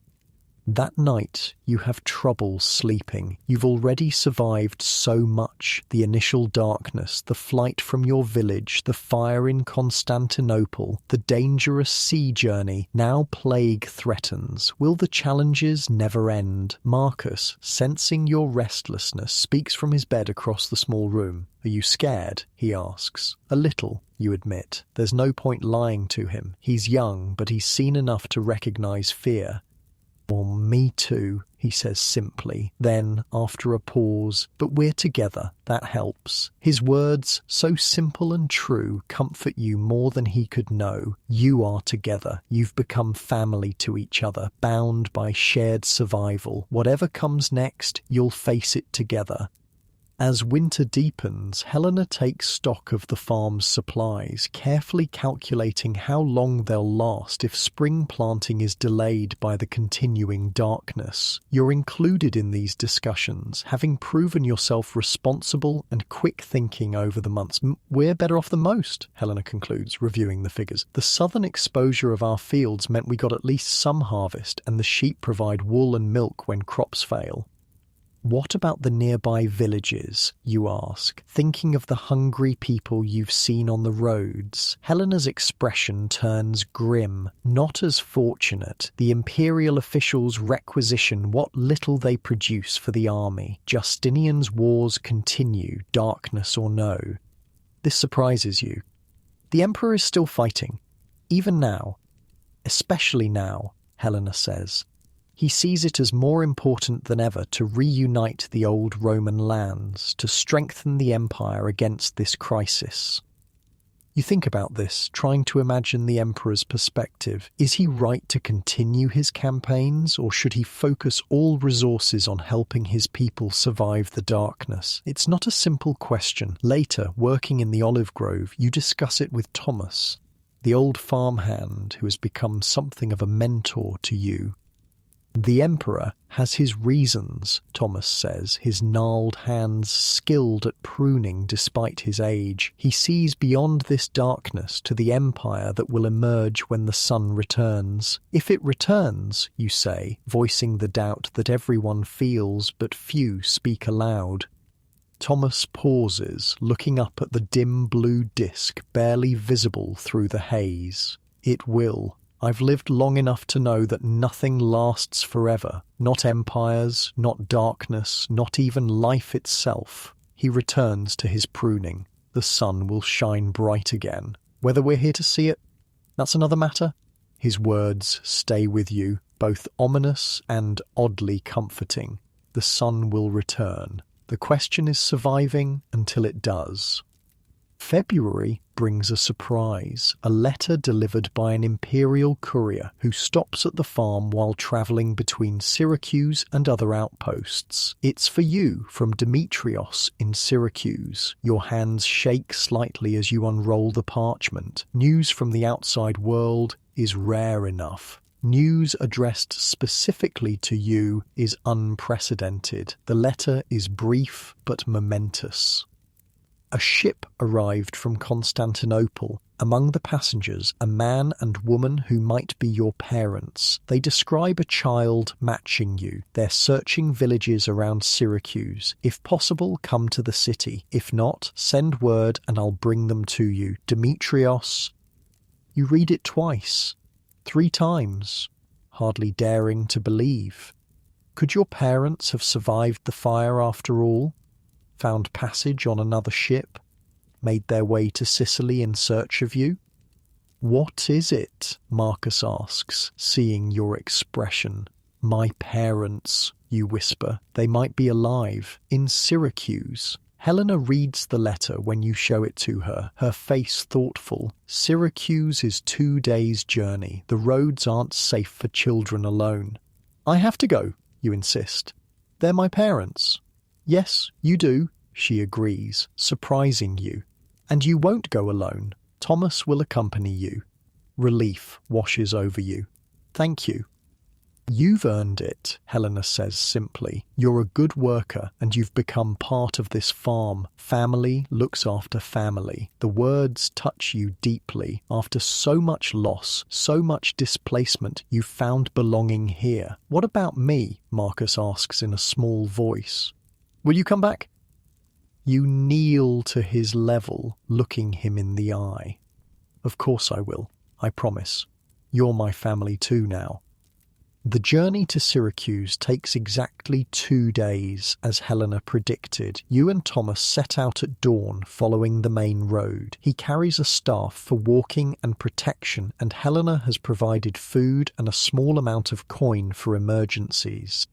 Thomas proves an excellent travelling companion, vigilant but calm, full of stories about Sicily's long history to pass the time. He remembers the island before Justinian's reconquest, when it was ruled by Ostrogoths, and before that by Vandals, and before that by the Western Roman Empire. The land remains while empires come and go, he philosophizes as you walk. The people endure, whoever claims to rule them.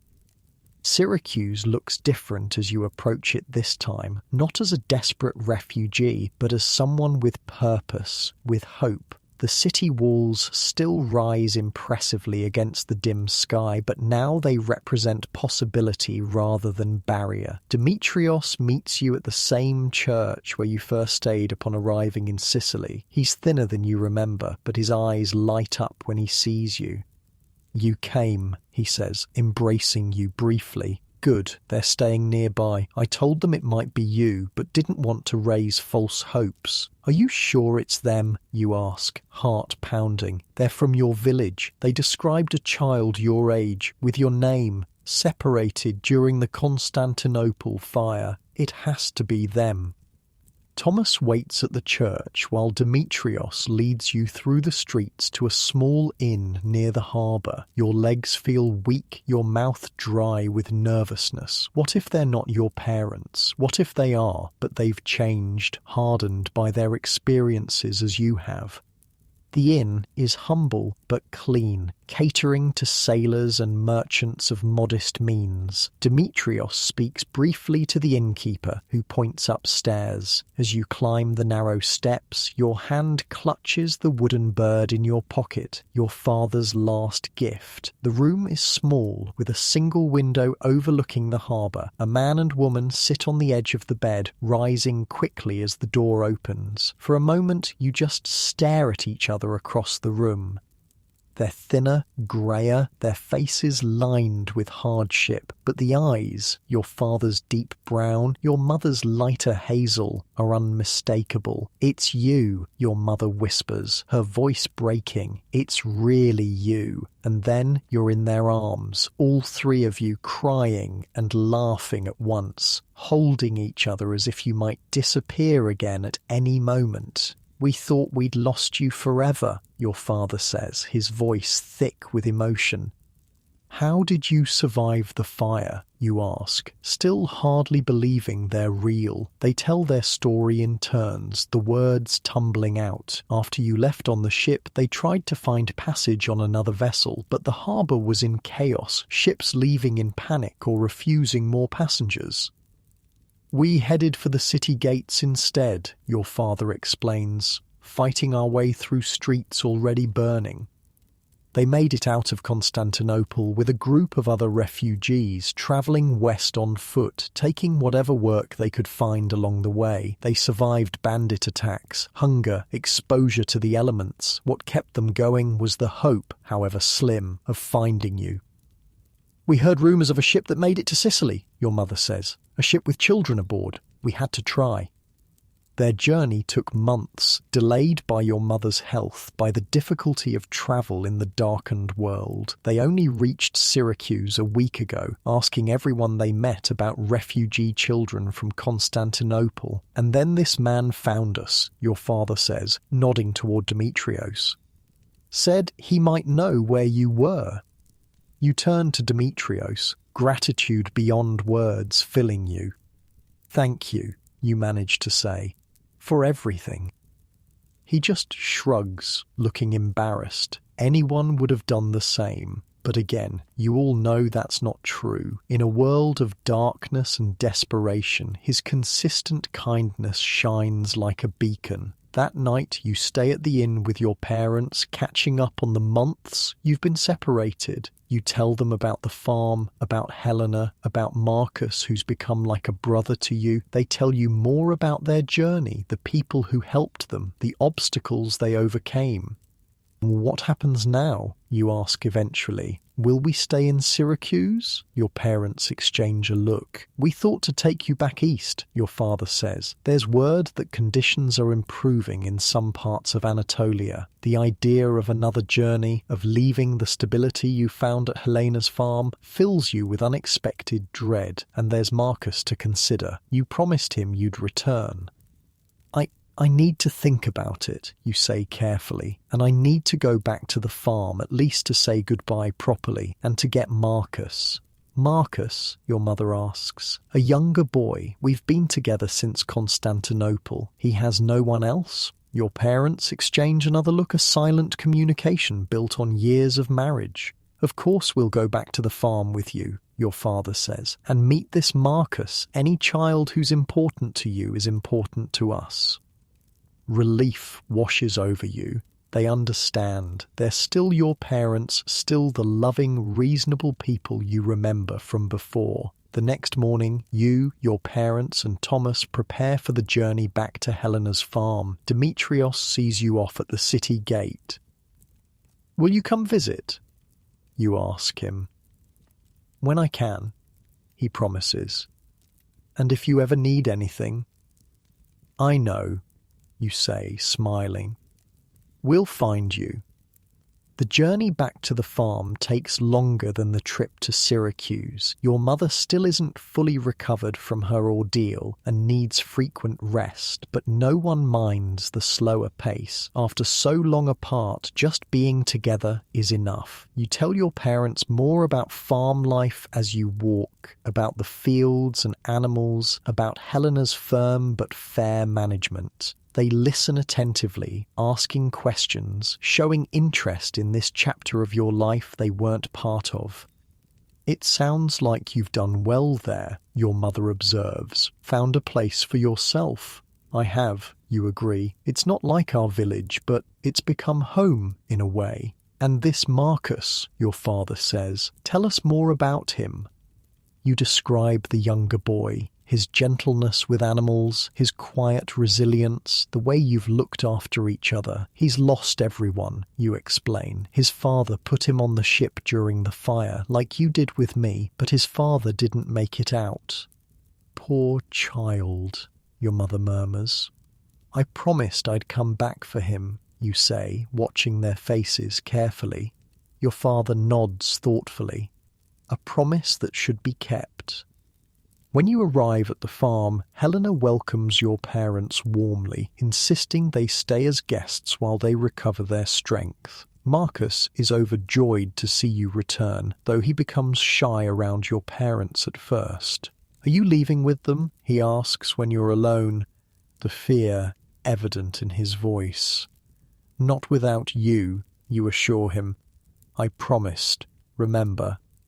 Over the next few days, your parents observe life on the farm, even helping with some of the lighter work despite Helena's protests that they're guests. They get to know Marcus, drawing him out of his shell with stories and small kindnesses. One evening, as you all sit by the fire in the common room, your father clears his throat, a sign he has something important to say. Helena, he begins, your farm is impressive, well managed even in these difficult times. Thank you, Helena says, looking curious about where this is going. My wife and I have been talking. We had thought to return east to try rebuilding our lives there, but seeing this place, seeing how our child has thrived here, he glances at your mother, who nods encouragingly. We wonder if there might be room for 2 more workers, permanent ones.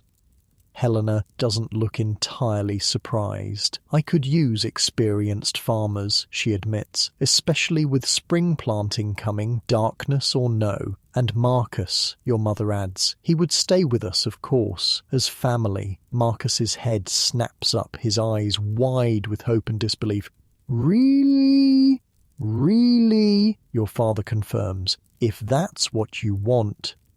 Marcus looks at you, silently asking if this is truly happening. You nod, your own heart full. This is more than you dared hope for. Your parents found, a home secured, Marcus included in your reunited family. Then it's settled, Helena says, practical as always. There's an empty workers' house at the south end of the property, needs some repair, but it would suit a family of 4 well enough. And just like that, another new chapter begins. Your parents take up residence on the farm, your father working the fields, your mother helping with food preservation and textile work. The empty workers' house becomes your family home, larger than your room in the barracks, with space for all of you. Marcus officially becomes part of your family, a brother in all but blood. At first, he's tentative around your parents, as if afraid they might change their minds, but their consistent kindness gradually wins his trust. "Do you think they really want me?" he asks one night, as you both settle into your beds in the new house. "I know they do," you assure him. "They wouldn't have said it otherwise. But I'm not their real child." "Neither am I anymore," you say, surprising yourself with the insight. "Not the same one they lost in Constantinople. We've all changed. We're building something new now." As winter slowly gives way to spring, you notice subtle changes in the world around you. The blue haze that has cloaked the sun for nearly a year seems to be thinning, ever so slightly. Some days the light is almost normal for a few hours, before dimming again. Thomas, with his decades of observing nature, notices too. The darkness is lifting, he tells you one day, as you both check the fruit trees for signs of budding. Slowly, but it's happening. "How can you tell?" He points to a nearby tree. "See those buds? They're earlier than last year. And the birds, listen, more of them singing. Nature knows things we don't." You listen. And he's right. There are more bird songs than you've heard since the darkness began. A cautious hope begins to bloom inside you, matching the tentative buds on the trees. Reports from travellers confirm what you're observing. Throughout the empire, the darkness is gradually receding. Not all at once and not completely, but enough to notice, enough to hope.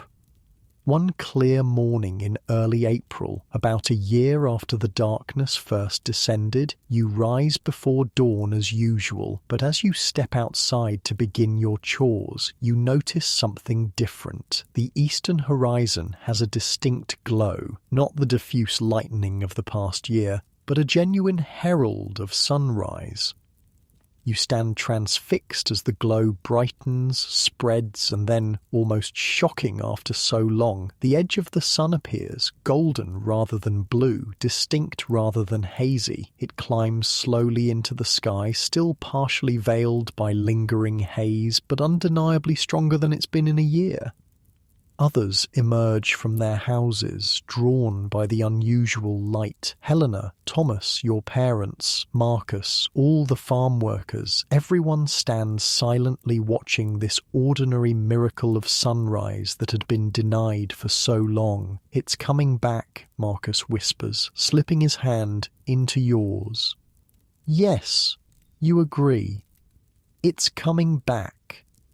The sun's return isn't complete or permanent. In the days that follow, some mornings are brighter, others nearly as dim as before. But the trend is clear. The darkness is receding, the natural order gradually reasserting itself. With more sunlight, the land begins to respond. Plants grow more vigorously, animals become more active, people's spirits lift, energy returning after the long lethargy of darkness.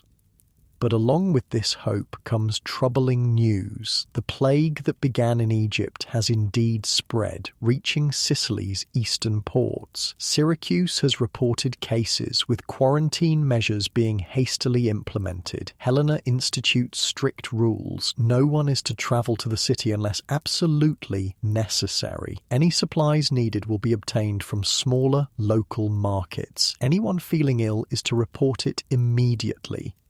"The darkness weakened people," she explains, "made them vulnerable to disease. We must be vigilant now, even as the light returns. For once, the farm's relative isolation becomes an advantage. Distance from population centres means distance from contagion. You continue your work watchful but not panicked, grateful for each day of increased sunlight."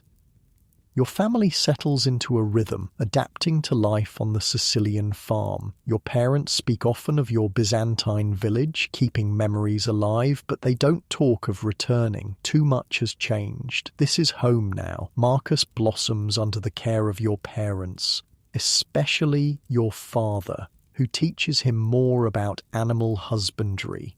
The shy, traumatized boy who boarded a ship in burning Constantinople is becoming a confident, capable child with a special gift for healing sick animals. And you find yourself in a strange position, both child and adult, having experienced more in a year than many do in a lifetime. The darkness aged you, forced you to grow up fast. Now, with your family reunited and expanded, you feel yourself relaxing slightly, allowing yourself to be young again in some ways. One evening, as your family sits together outside your house, enjoying the longer twilight that comes with the strengthening sun, your father puts his arm around you.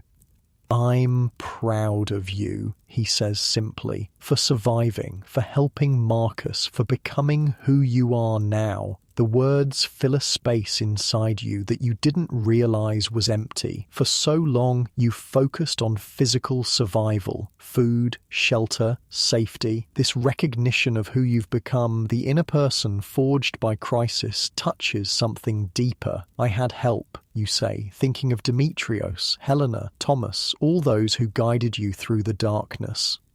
"We all did," your father agrees. "That's how we survived, together." As the stars appear overhead, brighter now, more visible as the atmospheric haze continues to thin, you reflect on the journey that brought you here, from your small Byzantine village to Constantinople, from burning city to perilous sea, from refugee to farm worker, from lost child to found family. The darkness that descended in 536 changed everything, reshaping the world and everyone in it. The full toll won't be known for years. How many died of famine, fire, disease, how many empires weakened, how many communities destroyed. But sitting here, under a clearing sky with your expanded family around you, you understand something important. Darkness, however long and terrible, is never permanent. The sun returns, life continues, and sometimes from the ashes of what was lost, something new and precious can grow. Marcus leans against you, half asleep after a long day's work. Your mother and father sit close together, talking quietly. In the distance, Helena's farm spreads out under the starlight, fields ready for a new season of growth. The worst may be over, but challenges remain. The plague still threatens. The empire still struggles to feed its people. Recovery will take years, but tonight, watching the stars shine through a sky that's a little clearer than yesterday, you feel something that's been rare during the long darkness: hope.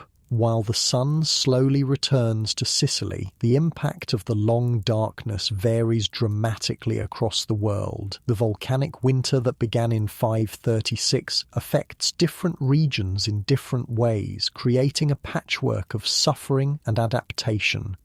Far to the north, in the cold lands of Scandinavia, the situation is dire. These northern realms, already accustomed to long winters, find themselves trapped in what seems like endless cold. Snow falls in summer, fjords freeze that normally remain open, crops fail completely for 2 consecutive years. A Norse chieftain stands at the edge of a bog, his breath clouding in air that should be summer warm. Behind him, members of his clan wait silently, watching as he weighs the heavy gold arm ring in his hand. The piece represents generations of wealth traded for and fought over, a symbol of his family's status.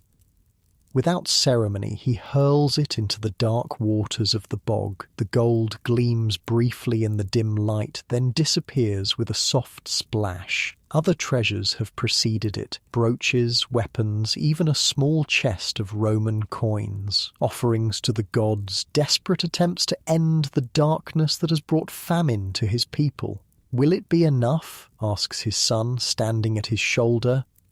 The chieftain watches the ripples on the water's surface. "It must be," he says, though doubt edges his voice. "The gods must be appeased." But the sacrifices seem to make no difference. The cold continues. Hunting, normally supplemented by farming, becomes the only source of food. Game grows scarce as animals either die or migrate southward seeking warmth. The weak and elderly perish first, then children. Entire villages are abandoned as survivors consolidate, huddling together for warmth and protection. These events will echo through Norse memory for centuries, eventually finding expression in the legend of Fimbulwinter, the terrible winter that precedes Ragnarök, the end of the world. The darkness of 536 becomes mythologized, a cautionary tale of God's wrath and human suffering. In China, nearly 5,000 miles to the east, different signs of disaster appear. Chronicles from the Southern Dynasty's period record a strange yellow dust falling from the sky, volcanic ash carried on high-altitude winds. People scoop it up by the handful, puzzling over its nature and source. Is it a punishment from heaven? A warning? The imperial court's astronomers observe the blue sun with growing concern. In Chinese cosmology, such celestial abnormalities reflect disorder on Earth, suggesting the emperor, the son of heaven, has lost the mandate of heaven. Political instability follows environmental disaster, as it often does. Then comes the cold. Frost appears in midsummer, snow falls in August in northern provinces. The delicate rice paddies of the south suffer, yields dropping dramatically. Imperial granaries are opened, but supplies are limited. Famine spreads through Qingzhou and other northern regions. The chronicles record the devastating result. 7 or 8 out of 10 people died. Entire communities vanish, never to be rebuilt. The population of northern China drops precipitously, altering settlement patterns for generations. In Mesoamerica, the Moche civilization of Peru faces a different aspect of the same global catastrophe. Here, the volcanic winter combines with an unusually strong El Niño weather pattern, creating a devastating 1-2 punch. Waters warm, decimating the fish stocks that form a dietary staple. Heavy flooding destroys sophisticated irrigation systems built over generations. The Moche, known for their remarkable metalwork and ceramics, their complex society and engineering prowess, find themselves suddenly vulnerable. Political leadership falters as it fails to address the crisis. Religious authority is questioned when rituals and sacrifices don't bring back normal weather. Archaeological evidence will later show this period as a breaking point, the beginning of the end for Moche civilization. The darkness of 536 becomes a pivot point in their history when environmental catastrophe undermines cultural foundations.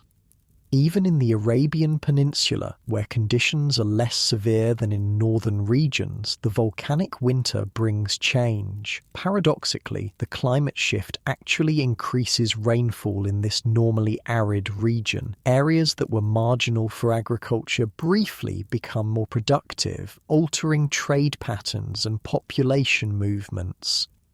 This temporary greening of Arabia, combined with the weakening of the Byzantine and Sasanian empires due to famine and plague, creates conditions that will, in coming decades, facilitate the rapid expansion of a new power. Though none can foresee it yet, the volcanic winter of 536 helps set the stage for the rise of Islam and the Arab conquests that will reshape the Mediterranean world. In all these places, people search for explanations. Without modern understanding of volcanology, atmospheric science, or global climate systems, they turn to frameworks that make sense to them: religious, supernatural, moral. Some see divine punishment for collective sins, others blame sorcery or malevolent spirits. Political leaders face accusations of moral failure that has angered the heavens. The human need to find meaning in suffering, to identify causes and solutions, plays out differently across cultures but with the same underlying psychological need. Back in Sicily, on Helena's farm, you remain unaware of these global dimensions. Your world has contracted to the immediate and practical, the daily work of survival, the care of your reunited family, the gradual adjustment to the sun's slow return. Spring planting proceeds with cautious optimism. The strengthening sun, though still veiled some days by lingering haze, provides enough light for crops to grow. The wheat fields turn from brown to green, then begin to show the first hints of gold. Fruit trees blossom and set fruit. Lambs are born. Chickens lay more regularly. Life reasserts itself. "The worst is behind us," Helena declares one evening, as the farm workers gather for the evening meal. "The darkness is lifting, the crops grow, we will survive." There's a murmur of agreement, though tempered with caution. Everyone has lost too much to celebrate prematurely. Your father, who has become one of Helena's trusted workers, speaks up. "The plague is still spreading in Syracuse. 3 more villages have reported cases." A hush falls over the gathering. The plague that began in Egypt has indeed continued its inexorable spread, reaching Sicily's eastern coast and moving inland. So far, your farm has been spared, protected by distance and Helena's strict quarantine measures, but the threat looms. "We maintain our precautions," Helena says firmly. "No unnecessary travel. Any supplies we need, Thomas will get from the small market at the crossroads, not the city." No one argues. The discipline that kept you all fed during the darkness will now be directed toward avoiding disease. That night, as your family retires to your small house, your mother brings up a subject that's been weighing on her mind. "We should teach the children to read," she says, as she mends a torn tunic by lamplight. Both of them. Your father looks up from the wooden figure he's carving, a sheep for Marcus, who collects these small tokens of affection. "Read? Is that necessary for farm life?" "It's necessary for life," your mother insists. "My mother taught me, and I want to pass it on, especially now, after—" She doesn't finish the thought, but doesn't need to. After the darkness, after nearly losing everything, knowledge, like the small treasures you all carried through your journey, is something that can't be taken away. Your father considers, then nods. "You're right, but do we have anything to read from, or write on?" It's a practical concern. Books are rare and expensive, parchment similarly so, but your mother has thought of this. "Helena has a copy of the Gospels. I've already asked if we might borrow it sometimes, and for writing we can use wax tablets. I'll speak to Thomas. He knows how to make them." And so, a new element enters your daily routine. In the evenings, after chores are done, your mother teaches you and Marcus the basics of reading and writing. She starts with the Greek alphabet, drawing the letters in the dirt floor of your house when no other material is available. Marcus struggles at first, his young mind more attuned to practical skills than abstract symbols, but he perseveres, motivated partly by your example and partly by the stories your mother promises he'll be able to read for himself someday. "Will I read about heroes?" he asks one night, tracing a wobbly alpha in the dirt. "If you want to," your mother says, "or about animals or distant lands or anything that interests you. That's the magic of reading. It opens doors to places you've never been." Your father watches these lessons with growing interest, occasionally joining in. Though he can't read himself, he recognizes the value of what your mother is teaching. Sometimes he tells stories while you practice, tales from your Byzantine village, legends from the old Roman Empire, even accounts of the darkness that you've all lived through. He's becoming the family's historian, preserving memories through oral tradition while your mother handles written knowledge. Spring advances into early summer. The days grow longer, the sun stronger. The haze that dimmed the world for so long continues to thin, though some days are still darker than they should be. The natural rhythms of life, disrupted for over a year, gradually normalize. Word comes that Emperor Justinian has declared the darkness officially over, attributing its end to divine favour resulting from his religious policies and church-building programs. Few on the farm pay much attention to such pronouncements. Imperial politics seem distant from your daily concerns, though Helena keeps track of such news, aware that decisions in Constantinople eventually affect even remote Sicilian farms. One warm June morning, as you help your father in the wheat fields, you notice a group of travellers on the road that passes near the farm. This isn't unusual in itself. With conditions improving, more people are moving about the countryside, but something about these particular travellers catches your attention. "Father," you say, pointing, "look." He straightens from his work, shading his eyes against the sun, a gesture that would have been unnecessary during the height of the darkness. What is it? The travellers, their clothes. They're from our region. He looks more carefully, and you see recognition dawn on his face. The distinctive style of dress, different from Sicilian fashion, marks the travellers as coming from the same part of the Byzantine Empire as your family. Without discussing it, you both head toward the road. As you get closer, the group resolves into 5 people, 3 men and 2 women, dusty from travel, carrying packs and walking with the weary determination of long-distance travellers. Your father calls out a greeting in your native dialect. The travellers stop, startled to hear their home language so far from home. "You're from the east?" asks the oldest man, eyeing you both with cautious hope. "From a village near Constantinople," your father confirms. "We left during the darkness after the fire." The travellers exchange glances, a silent communication passing between them. "We're from Thrace," the man says. "Left when the crops failed last year. Been working our way west ever since." "How are things back home?" your father asks, the question that's always in the minds of displaced people. The travellers' expressions turn grim. "Bad," says one of the women. "The darkness lifted earlier in the west than the east. Our region lost 2 full growing seasons. Many starved. And now the plague," adds another traveller. "Started in Egypt, spread north. Constantinople was hit hard. They say 1/3 of the city died within months." Your father's face pales. "The whole city?" "The whole empire, from what we hear, moving west along the trade routes. That's why we keep moving, trying to stay ahead of it." The conversation continues, your father inviting the travellers to rest at the farm, Helena approving temporary shelter in one of the outbuildings, provided they show no signs of illness. They're grateful for the hospitality, though they plan to continue westward after a few days' rest.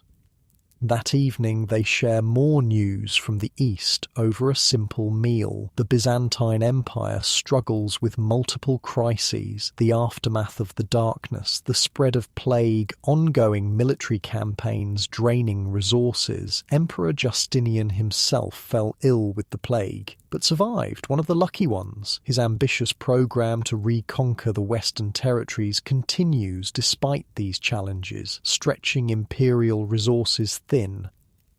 "Some say it's the end times," one traveller comments, breaking off a piece of bread. "Darkness, pestilence, war, just as the scriptures foretold. People always think they're living at the end of the world," Thomas says dryly. His decades have given him perspective. Yet somehow, life goes on.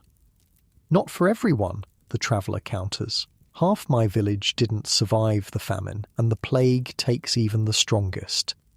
There's no arguing with this grim reality. Your family exchanges glances, each thinking of your own narrow escape from Constantinople, the chain of fortunate circumstances that led to your survival when so many others perished.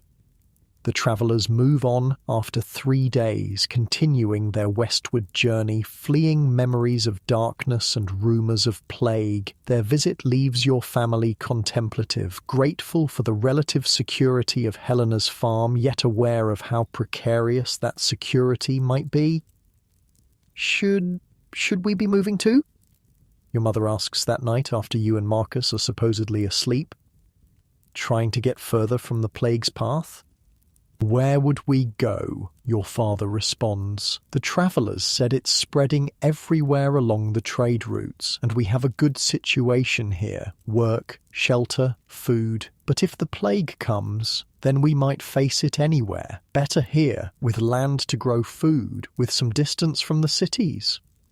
Their worried conversation continues in low tones. You pretend to sleep, but the traveller's news has unsettled you too. Just when the darkness is lifting, when life is beginning to feel stable again, a new threat looms. Marcus, who actually was asleep, stirs beside you.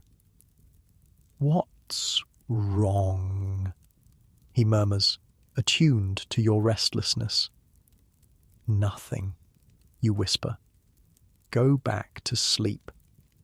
But he's perceptive beyond his years, shaped by trauma into heightened awareness. "You're worried about the plague." There's no point denying it. "Yes." He's quiet for a moment. "Will it come here?" "I don't know," you answer honestly. "Maybe, maybe not." "If it does," he says, his voice small in the darkness, "we'll face it together. Like everything else." His simple faith touches you deeply.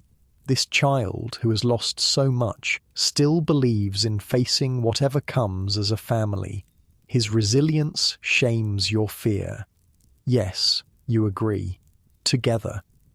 July brings the wheat harvest, earlier than the previous year, though still delayed compared to pre-darkness patterns. The yield is better than expected, not a bumper crop by any means, but enough to see the farm through and have surplus to sell. Helena is pleased, rewarding all the workers with a small share of the proceeds. Your family's portion, combined with your parents' careful saving from their wages, represents the first real financial security you've had since leaving your village. It's not wealth by any measure, but it's a buffer against uncertainty, a small hedge against future crises. "We should save most of it," your father says, carefully counting the coins, "but perhaps a small portion for something special. The children have worked hard too." The something special turns out to be a visit from a travelling merchant who stops at the farm with a cart of wares. Most are practical items, tools, cloth, spices, but among them are a few luxuries, small mirrors, simple jewellery, toys.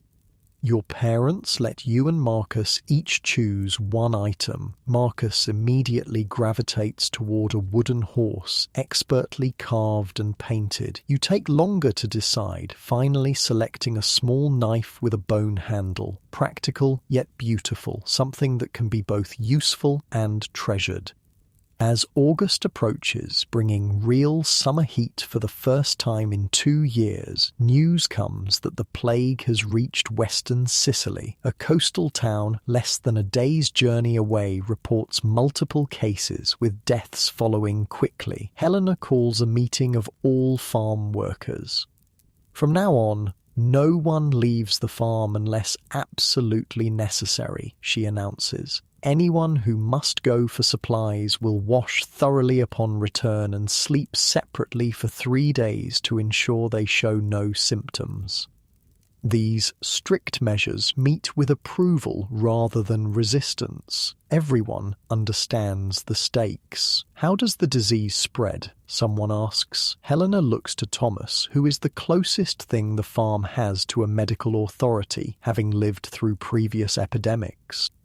Direct contact with the sick is most dangerous, the old man says. Their breath, their blood, the fluids from their sores, but some say it can cling to clothing or goods. Best to avoid anyone who might be infected and anything they've touched. What are the signs? Asks another worker. Fever comes first, then swellings in the neck, armpits, groin, black spots on the skin in some cases. Once these appear, he doesn't finish the sentence. He doesn't need to. Everyone knows what follows.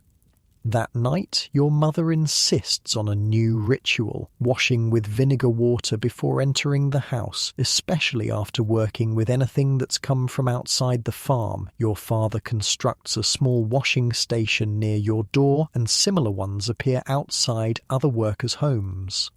Helena approves providing vinegar from the farm's stores. Better safe than sorry, she says, a phrase that becomes common around the farm. Despite these precautions, fear grows as reports of the plague's spread continue to reach you. Villages closer and closer to the farm report cases. The weekly market at the crossroads, where Thomas usually purchases supplies, is suspended indefinitely. You begin to feel isolated, the farm becoming an island in a sea of contagion. Yet life must continue. Crops need tending, animals require care, meals must be prepared. The routine of farm work provides structure and purpose, keeping panic at bay. There's comfort in the physical labour, in doing what needs to be done regardless of what threats loom.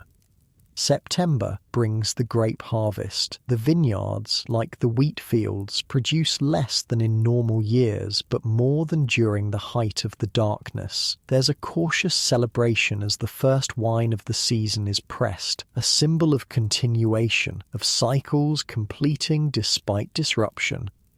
During the harvest, you work alongside your father, cutting bunches of purple fruit from the vines and carefully placing them in baskets. The work is sticky and sweet-smelling, physically demanding but satisfying. In our village, your father says as you work, we had a festival after the grape harvest. Everyone would gather in the square. There was music, dancing. I remember, you say, though the memory feels distant, as if from another life. Mother made special bread with honey. She did. He smiles at the recollection. Perhaps she'll make it again here, now that we have flour and a little honey from Helena's bees. The thought of recreating a piece of your old life in this new place warms you. So much was lost, but not everything. Traditions can be carried, adapted, continued. That evening, you mention the harvest festival to your mother. Her eyes light up at the idea of reviving this tradition. I'll speak to Helena, she says. Perhaps the whole farm could celebrate. God knows we all need something to lift our spirits with the plague circling around us. Helena approves the idea, seeing the value in boosting morale. A date is set, the full moon in mid-September, just a week away. Preparations begin, everyone contributing what they can. Some decorate the common area with late summer flowers and coloured cloths.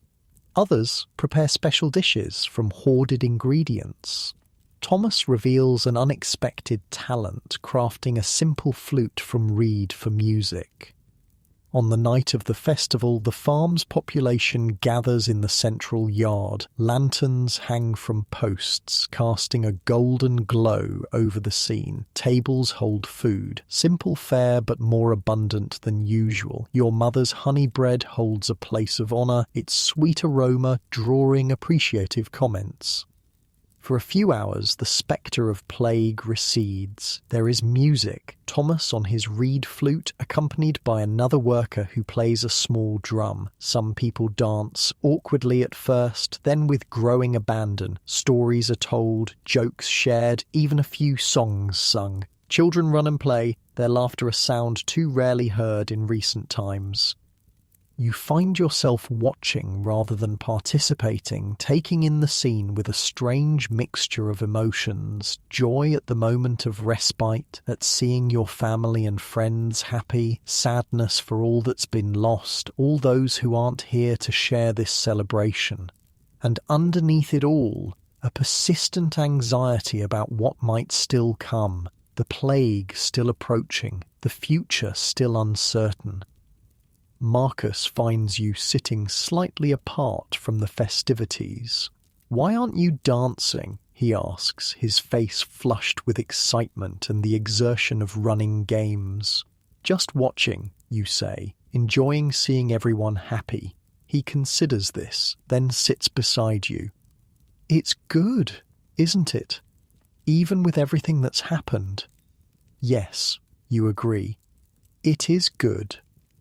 My father used to say we should celebrate when we can because we never know what tomorrow brings." You look at him, surprised. He rarely speaks of his father. That sounds wise. He was. Marcus looks out at the celebration, his expression suddenly older than his years.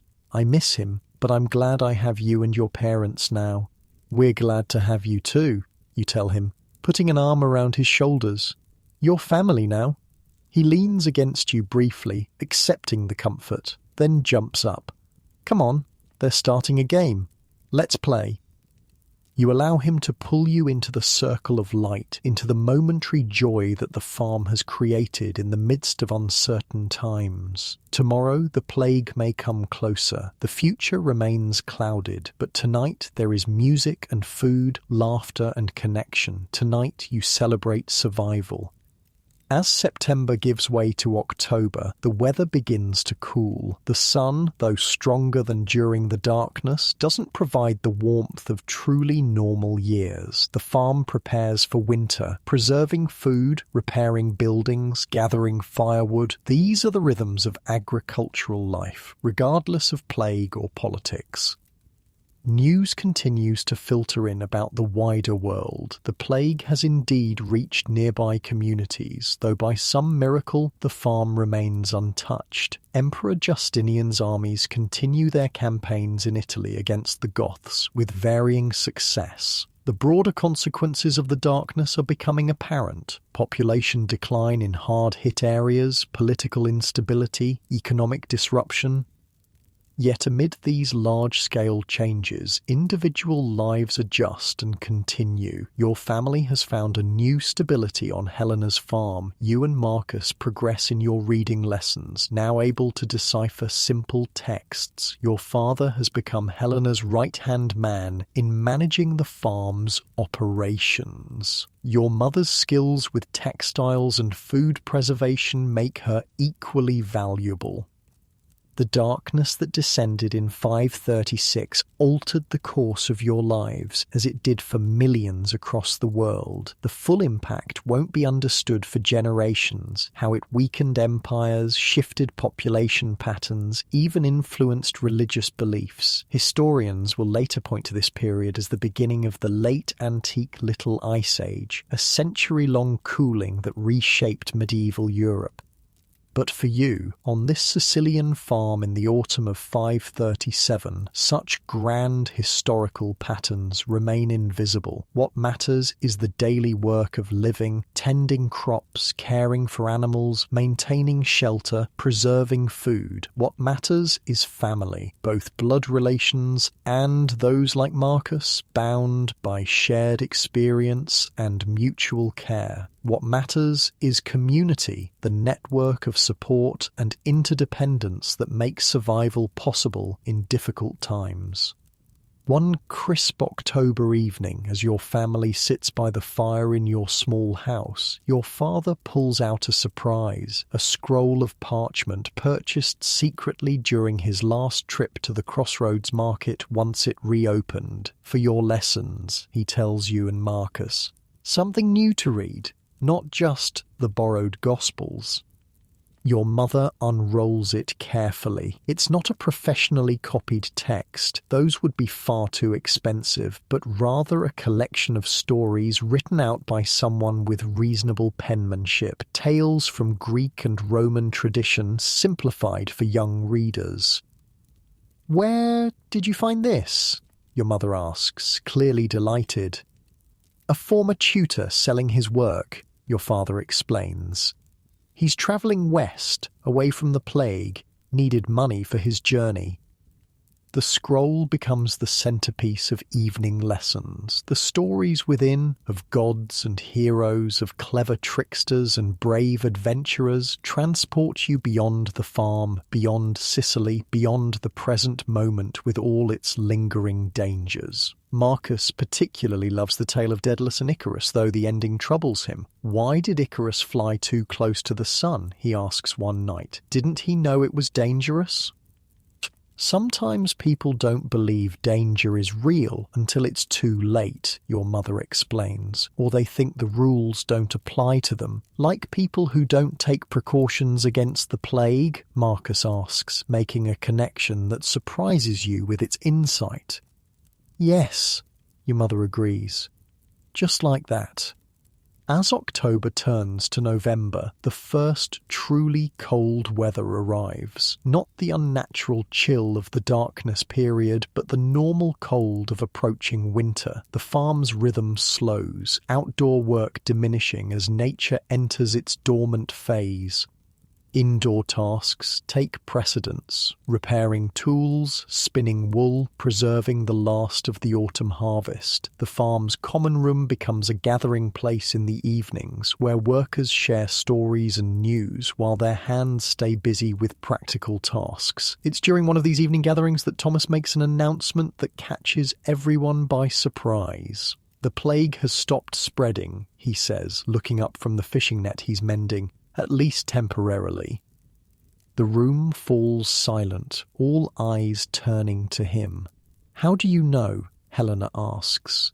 Merchant at the crossroads, just came from Syracuse, says new cases have dropped dramatically. The disease burned through the coastal towns quickly, then seemed to lose strength as it moved inland. Cautious hope ripples through the gathering. Could it be true? Has the plague, like the darkness before it, begun to recede? Is it gone for good? Someone asks. Thomas shakes his head. Doubtful. These things often come in waves, but for now it seems to be waning. This news, tentative though it is, lifts spirits throughout the farm. The immediate threat that has hung over you for months seems to be receding. Though no one abandons precautions entirely, the memory of how quickly fortunes can change is too fresh. There's a palpable easing of tension.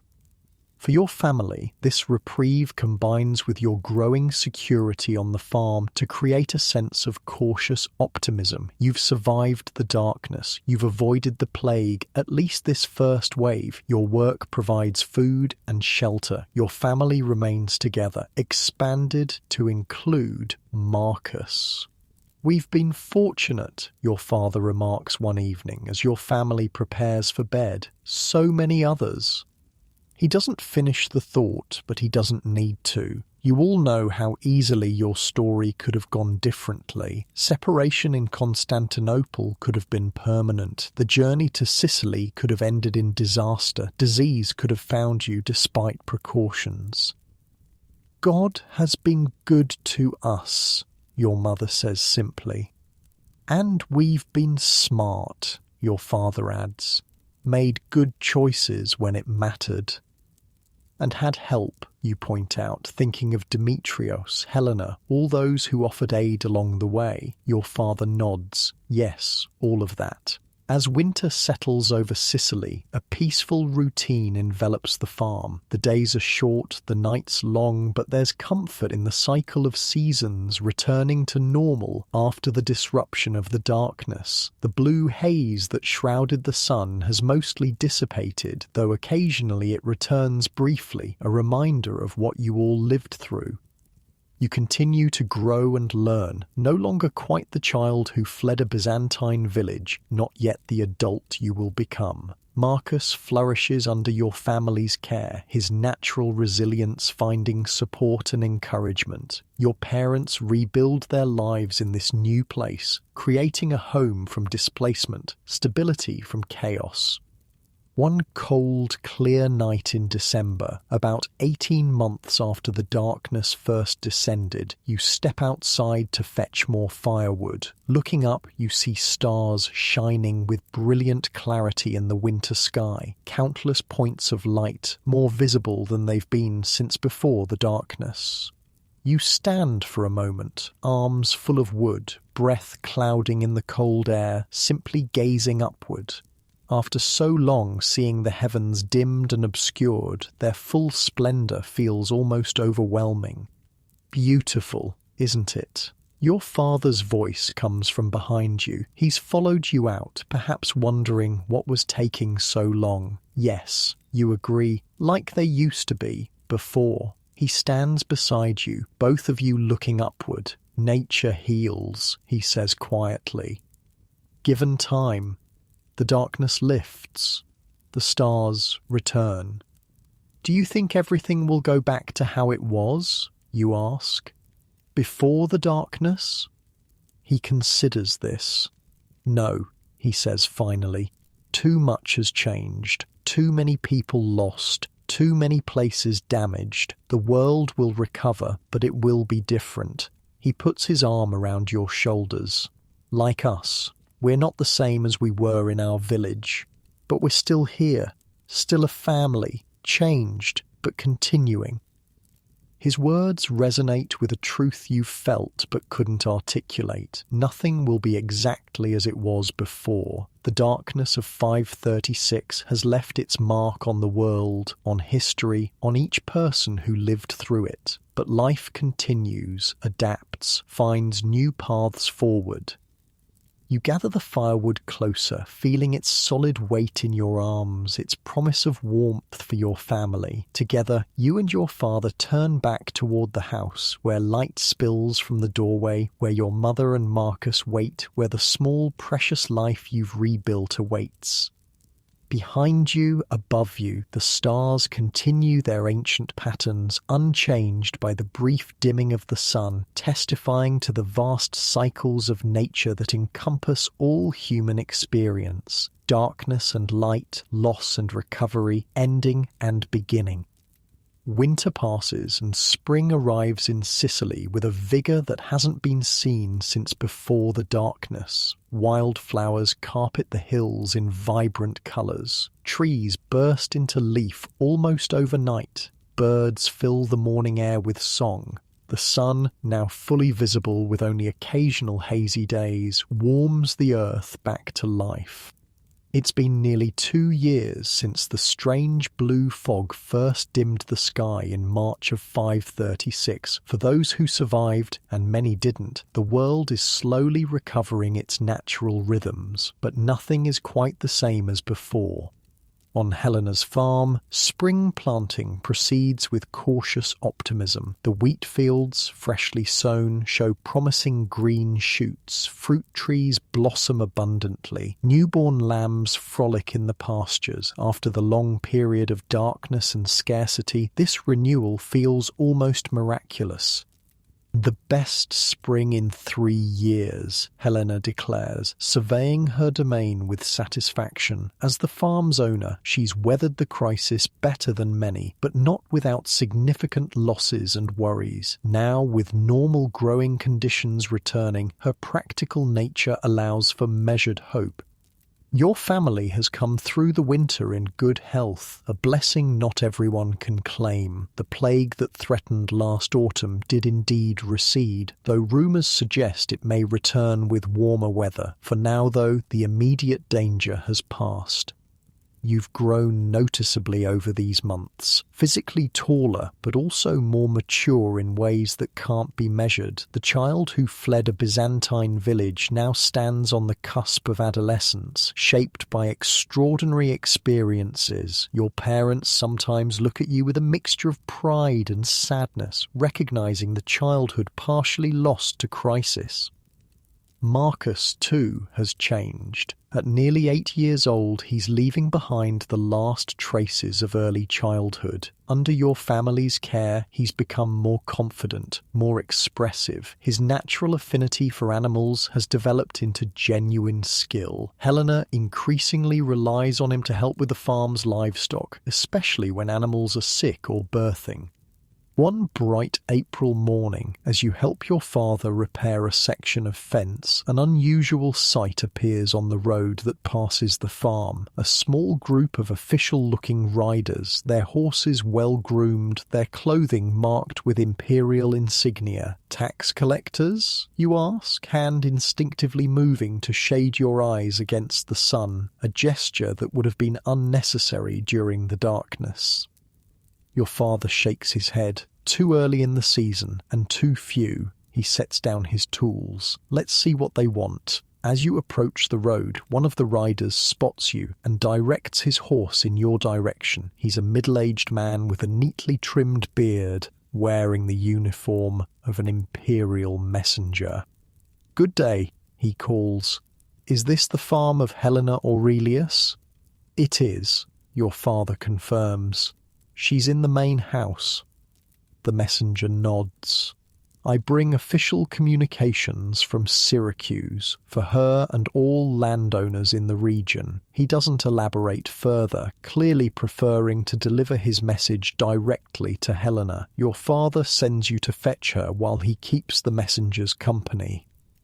Helena emerges from the house quickly, her usual practical demeanour tinged with curiosity. It's rare for imperial messengers to visit individual farms, even one as substantial as hers. The lead messenger dismounts and presents Helena with a sealed document by order of the Exarch of Sicily, representing Emperor Justinian, he announces formally. Helena breaks the seal and reads the document, her expression giving nothing away. When she finishes, she looks up at the messenger. "The Emperor asks much," she says. "The Empire needs much," the messenger counters. "After the darkness, after the plague, reconstruction requires resources." Helena nods, though her lips thin slightly.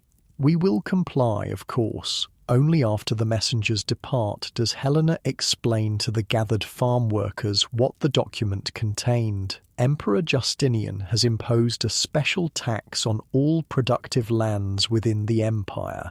A recovery levy to rebuild after the years of darkness and disease. "How much?" asks Thomas, voicing the question everyone is thinking.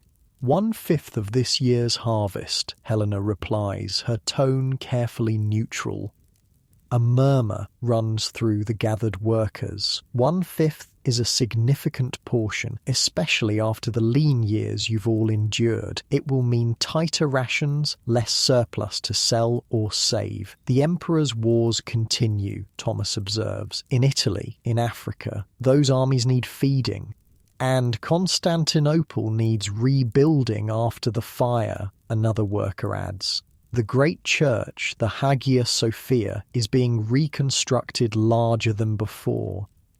The empire continues, Helena says simply, and so do we. We've survived worse these past 2 years. No one argues. After facing darkness, famine, fire and plague, an increased tax is a manageable challenge. The resilience developed through multiple crises serves you all now. That evening, as your family sits together in your small house, your father discusses the implications of the new tax with your mother. You and Marcus listen, absorbing another lesson in the complex reality of imperial politics. It's not just the amount, your father says. It's the timing. The darkness is barely lifted. People are still recovering, and already Justinian demands more. He's rebuilding an empire, your mother points out. That requires resources. at the expense of those who can least afford it. Your father shakes his head. The wealthy in Constantinople will barely feel this tax, but for farms like this, for common people everywhere, it means the difference between comfort and bare survival. It's a conversation happening in homes across the empire, the eternal tension between central authority and local needs, between imperial ambition and common welfare. Even as a child, you understand the implications. The darkness may have lifted from the sky, but its shadow remains over the economy, over politics, over daily life. Yet despite this new challenge, spring advances into summer with undeniable beauty. The natural world at least recovers with remarkable speed once normal sunlight returns. Crops grow vigorously in fields that lay stunted just a year ago. Animals that survived the lean times reproduce abundantly. The Earth's resilience provides a lesson in recovery. One warm June day, as you help bring the sheep in from pasture, you notice a figure on the road, a lone traveller approaching the farm. There's something familiar about his walk, the way he carries himself. Demetrios, you call out, recognizing your old friend and saviour from Constantinople. He waves, quickening his pace. You haven't seen him since he left you at Helena's farm with your newly reunited parents nearly a year ago. As he gets closer, you can see he looks well, thinner perhaps, but healthy, his face tanned from outdoor work. Your reunion is joyful. Your parents welcome him warmly, Marcus shyly remembers him, and Helena offers hospitality as she would to any friend of her workers. Over a simple meal, Demetrios shares news from Syracuse and beyond. The city is recovering, he tells you. Trade increases now that the sun has returned to normal. Ships come more regularly from the east. And the plague, your father asks, receded over winter, as Thomas predicted. A few new cases with the warm weather, but nothing like before.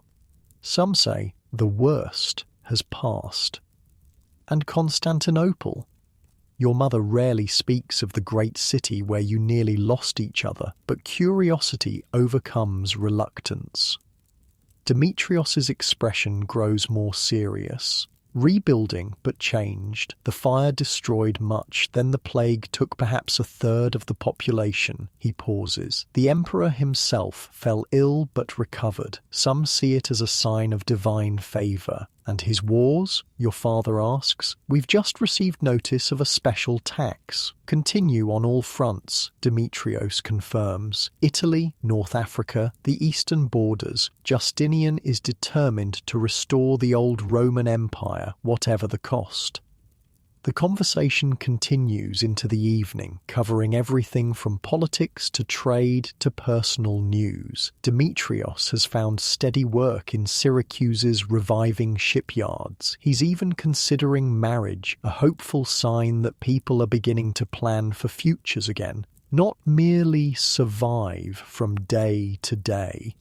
Before leaving the next morning, Demetrios takes you aside for a private word. You've grown, he observes with a smile, in more ways than one. I had to, you reply simply. He nods, understanding. The darkness changed everyone, some for worse, some for better. He studies your face. You seem well here, your family too. We are, you confirm. The farm has been good for us. Helena is fair. There's enough food now, and Marcus is like a brother.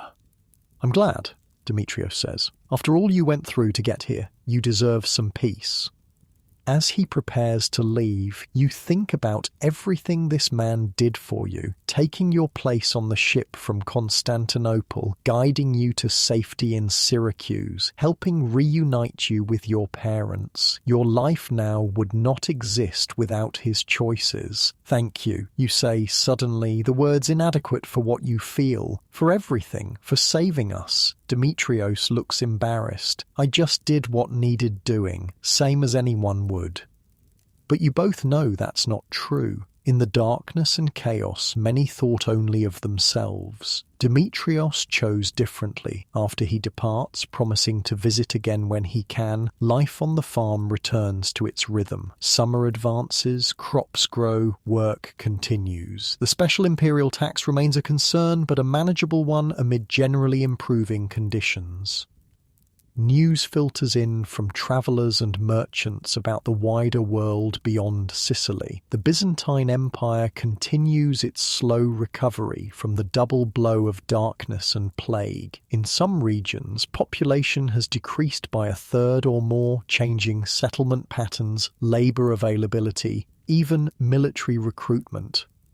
Emperor Justinian presses forward with his campaigns to reconquer the western territories of the old Roman Empire. With mixed success, his great general Belisarius secures victories in Italy against the Goths, but complete conquest proves elusive. The resources required for these military efforts strain an empire still recovering from environmental catastrophe.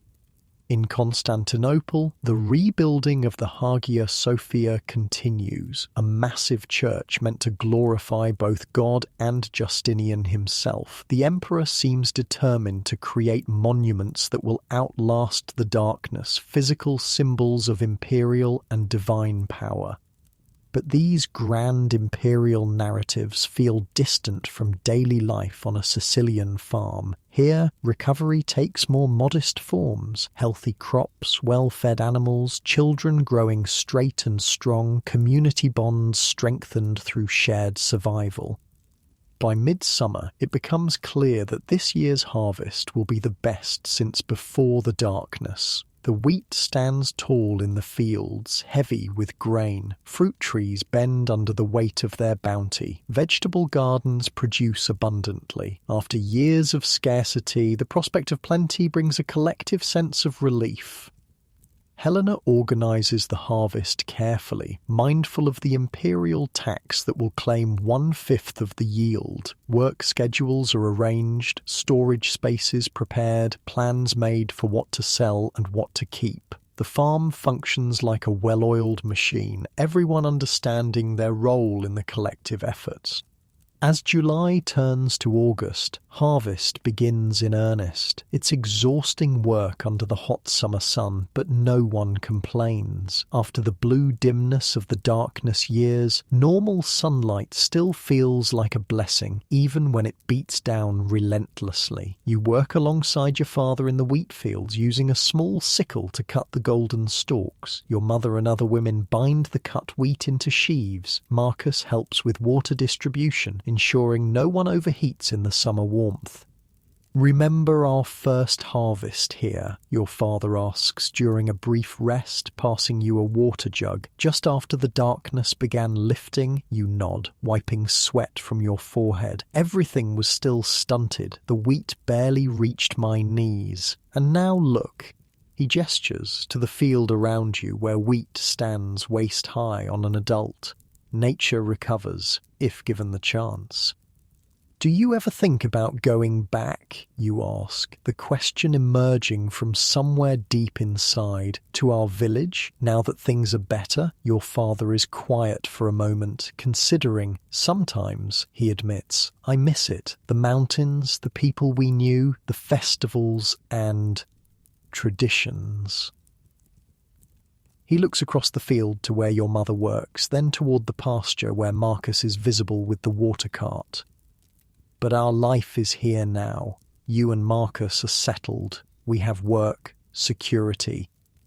He doesn't mention what you both know, that your Byzantine village might not even exist anymore. Reports suggest some communities were abandoned entirely during the darkness, populations consolidating for survival. Others were decimated by plague. The world you left behind may have disappeared in more ways than just distance. "Besides," your father adds with a small smile, "I've grown fond of Sicilian wine." The harvest continues for weeks, everyone working from dawn to dusk. When the grain is finally all cut, threshed and stored, Helena declares a day of rest and celebration, a harvest festival similar to the one held the previous autumn, but with greater abundance and less underlying anxiety. The festival becomes an expression of collective relief and gratitude. Food is plentiful, wine flows freely, music and dancing continue into the night. Even Helena unbends somewhat from her usual practical demeanour, allowing herself a cup of wine and a rare smile as she watches her farm community celebrate. During the festivities, Thomas approaches your family, a serious expression on his weathered face, despite the celebratory atmosphere.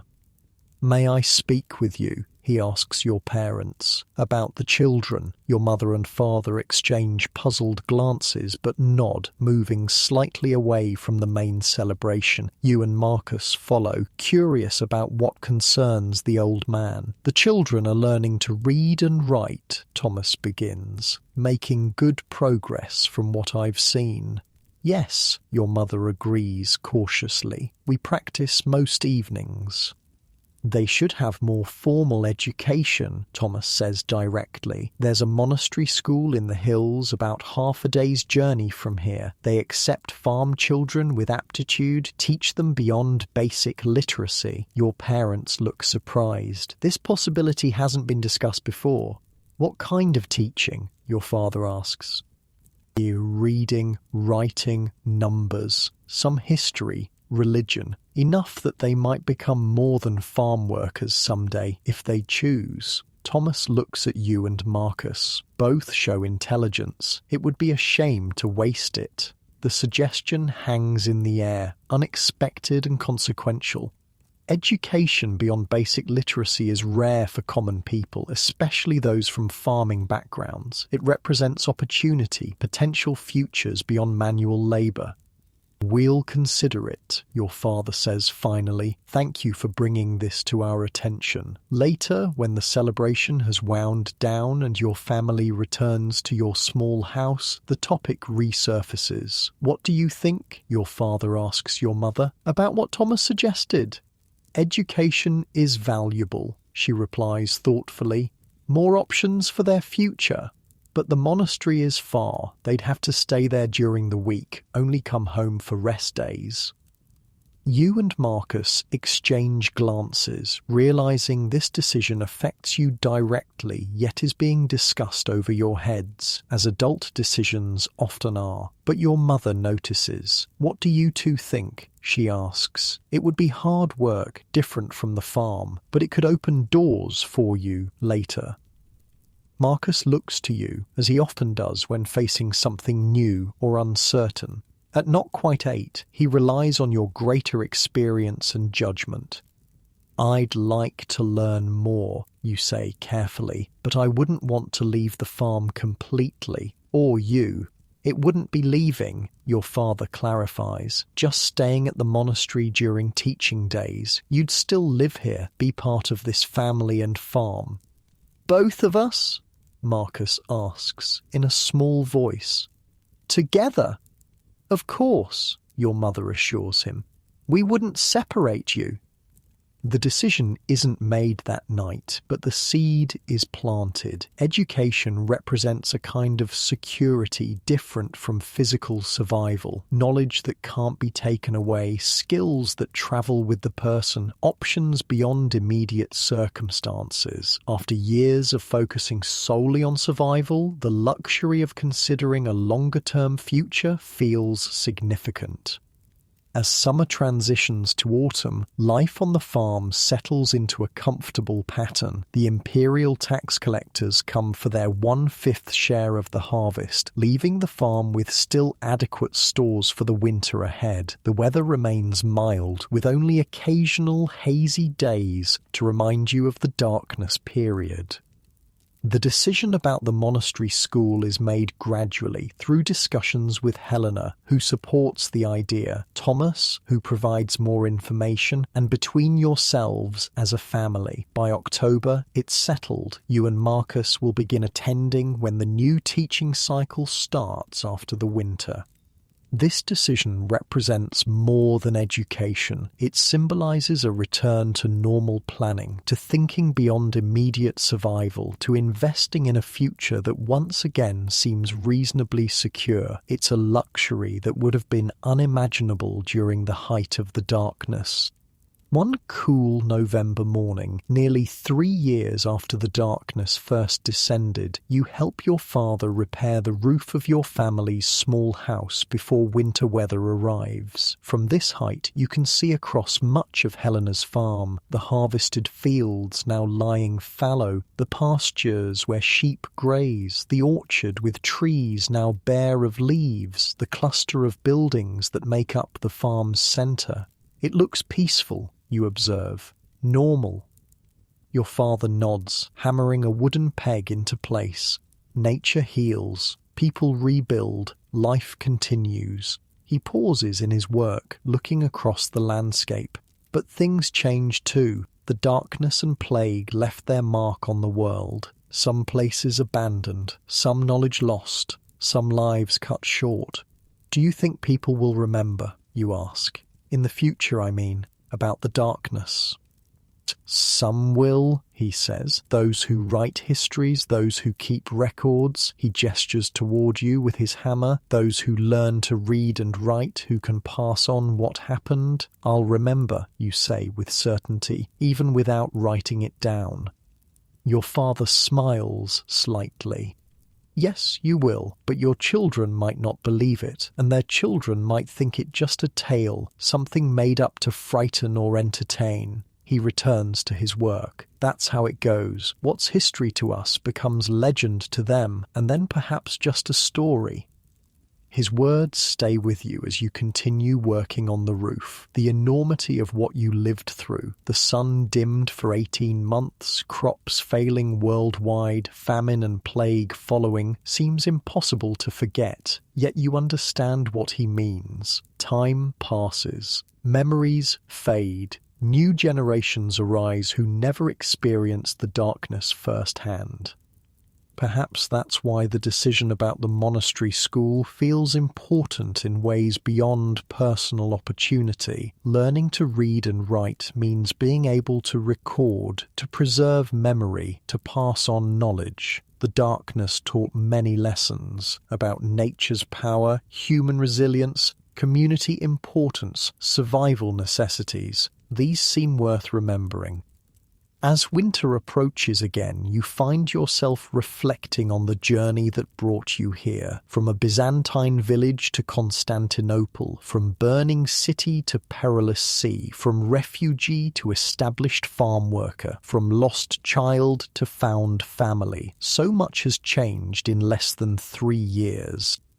The world, too, has changed. The Byzantine Empire continues under Justinian's ambitious leadership, but with reduced population and resources. His dream of reconquering the Western Roman territories proceeds unevenly, victories balanced by setbacks. The Hagia Sophia rises in Constantinople, a monument to imperial and divine power amid a city still recovering from fire and plague.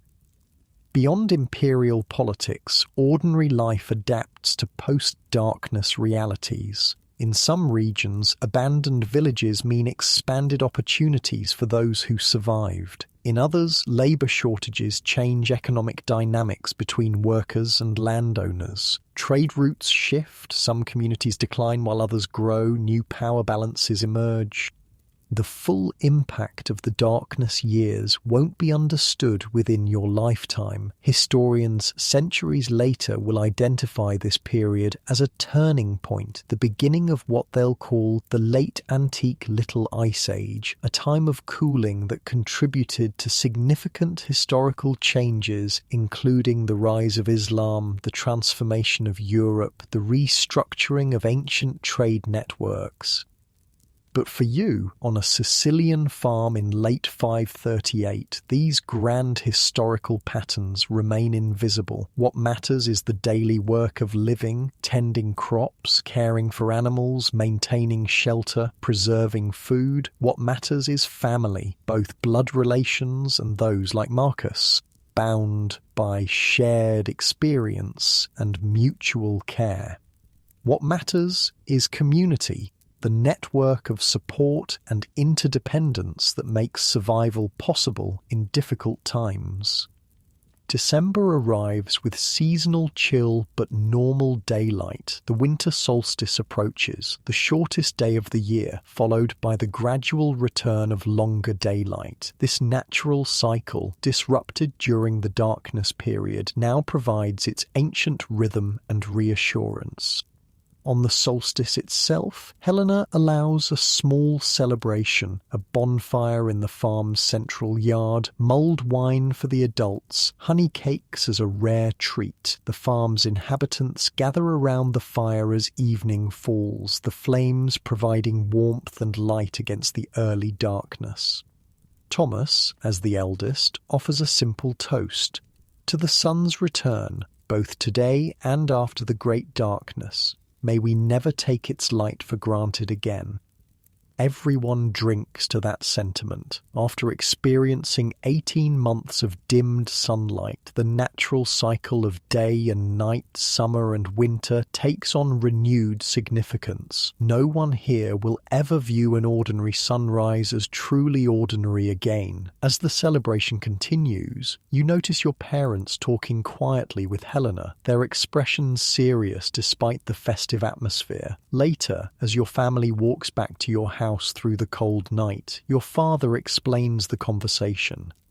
Helena has offered me a new position, he says. As her farm manager, Thomas is getting older and she needs someone she trusts to help oversee everything. That's wonderful, your mother says, clearly already aware. More responsibility, but also more security for us. You understand the significance immediately. Farm manager is a position of considerable authority, second only to Helena herself in the farm's hierarchy. It represents trust, recognition of your father's skills and judgment, a long-term commitment from both sides. We'll have a larger house, your father continues, near the main building, and a small plot of our own to work separately from the farm's communal fields. When? You ask. After winter, once spring planting begins, he puts his arm around your shoulders as you walk, another new beginning. This news feels like the final piece of a long recovery, from displaced refugees to established community members with recognized value and secure position. The darkness drove you from your home, separated your family, nearly cost all your lives, yet somehow, through a combination of resilience, help from others, and perhaps some good fortune, you've emerged on the other side with a new home, an expanded family, and a promising future. That night, as your family settles into sleep in your small house, soon to be exchanged for a larger one, you find yourself thinking about all that's happened since that morning in March of 536, when you first noticed the blue sun and absence of shadows.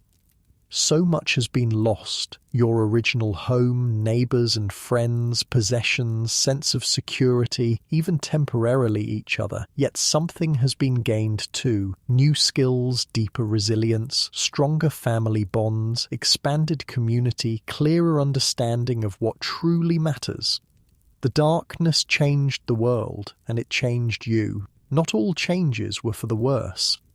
Outside, the winter night is clear and cold, stars shining brilliantly in the dark sky. Inside, your family sleeps peacefully, your mother and father in their bed, Marcus in his small cot near yours, the simple sounds of their breathing, the familiar smells of your home. The secure knowledge of belonging, these form the foundation of recovery after crisis. The world continues to face challenges: political upheaval, economic disruption, disease, conflict. The Byzantine Empire, like all human institutions, will evolve, decline, eventually fall. New powers will rise, new crises emerge, new darkness descend in different forms. But for tonight, in this small house on a Sicilian farm, there is peace. The darkness has lifted. The family is whole. The future, while never certain, holds promise. And as you drift towards sleep, warm in your bed while winter rules outside, you carry forward the most important lesson of the darkness years. Nothing lasts forever. Not empires, not crisis, not darkness, not even light. The world turns, seasons change, civilizations rise and fall. What endures are the connections between people, the knowledge passed down, the resilience built through adversity, the capacity to begin again. In your dreams, you still sometimes see the blue sun hanging in a hazy sky, but now when you wake, golden light streams through your window, normal and miraculous all at once. And with that thought, close your eyes and drift off to sleep, letting the quiet darkness of night embrace you, in the comfort of knowing that morning light will surely come again.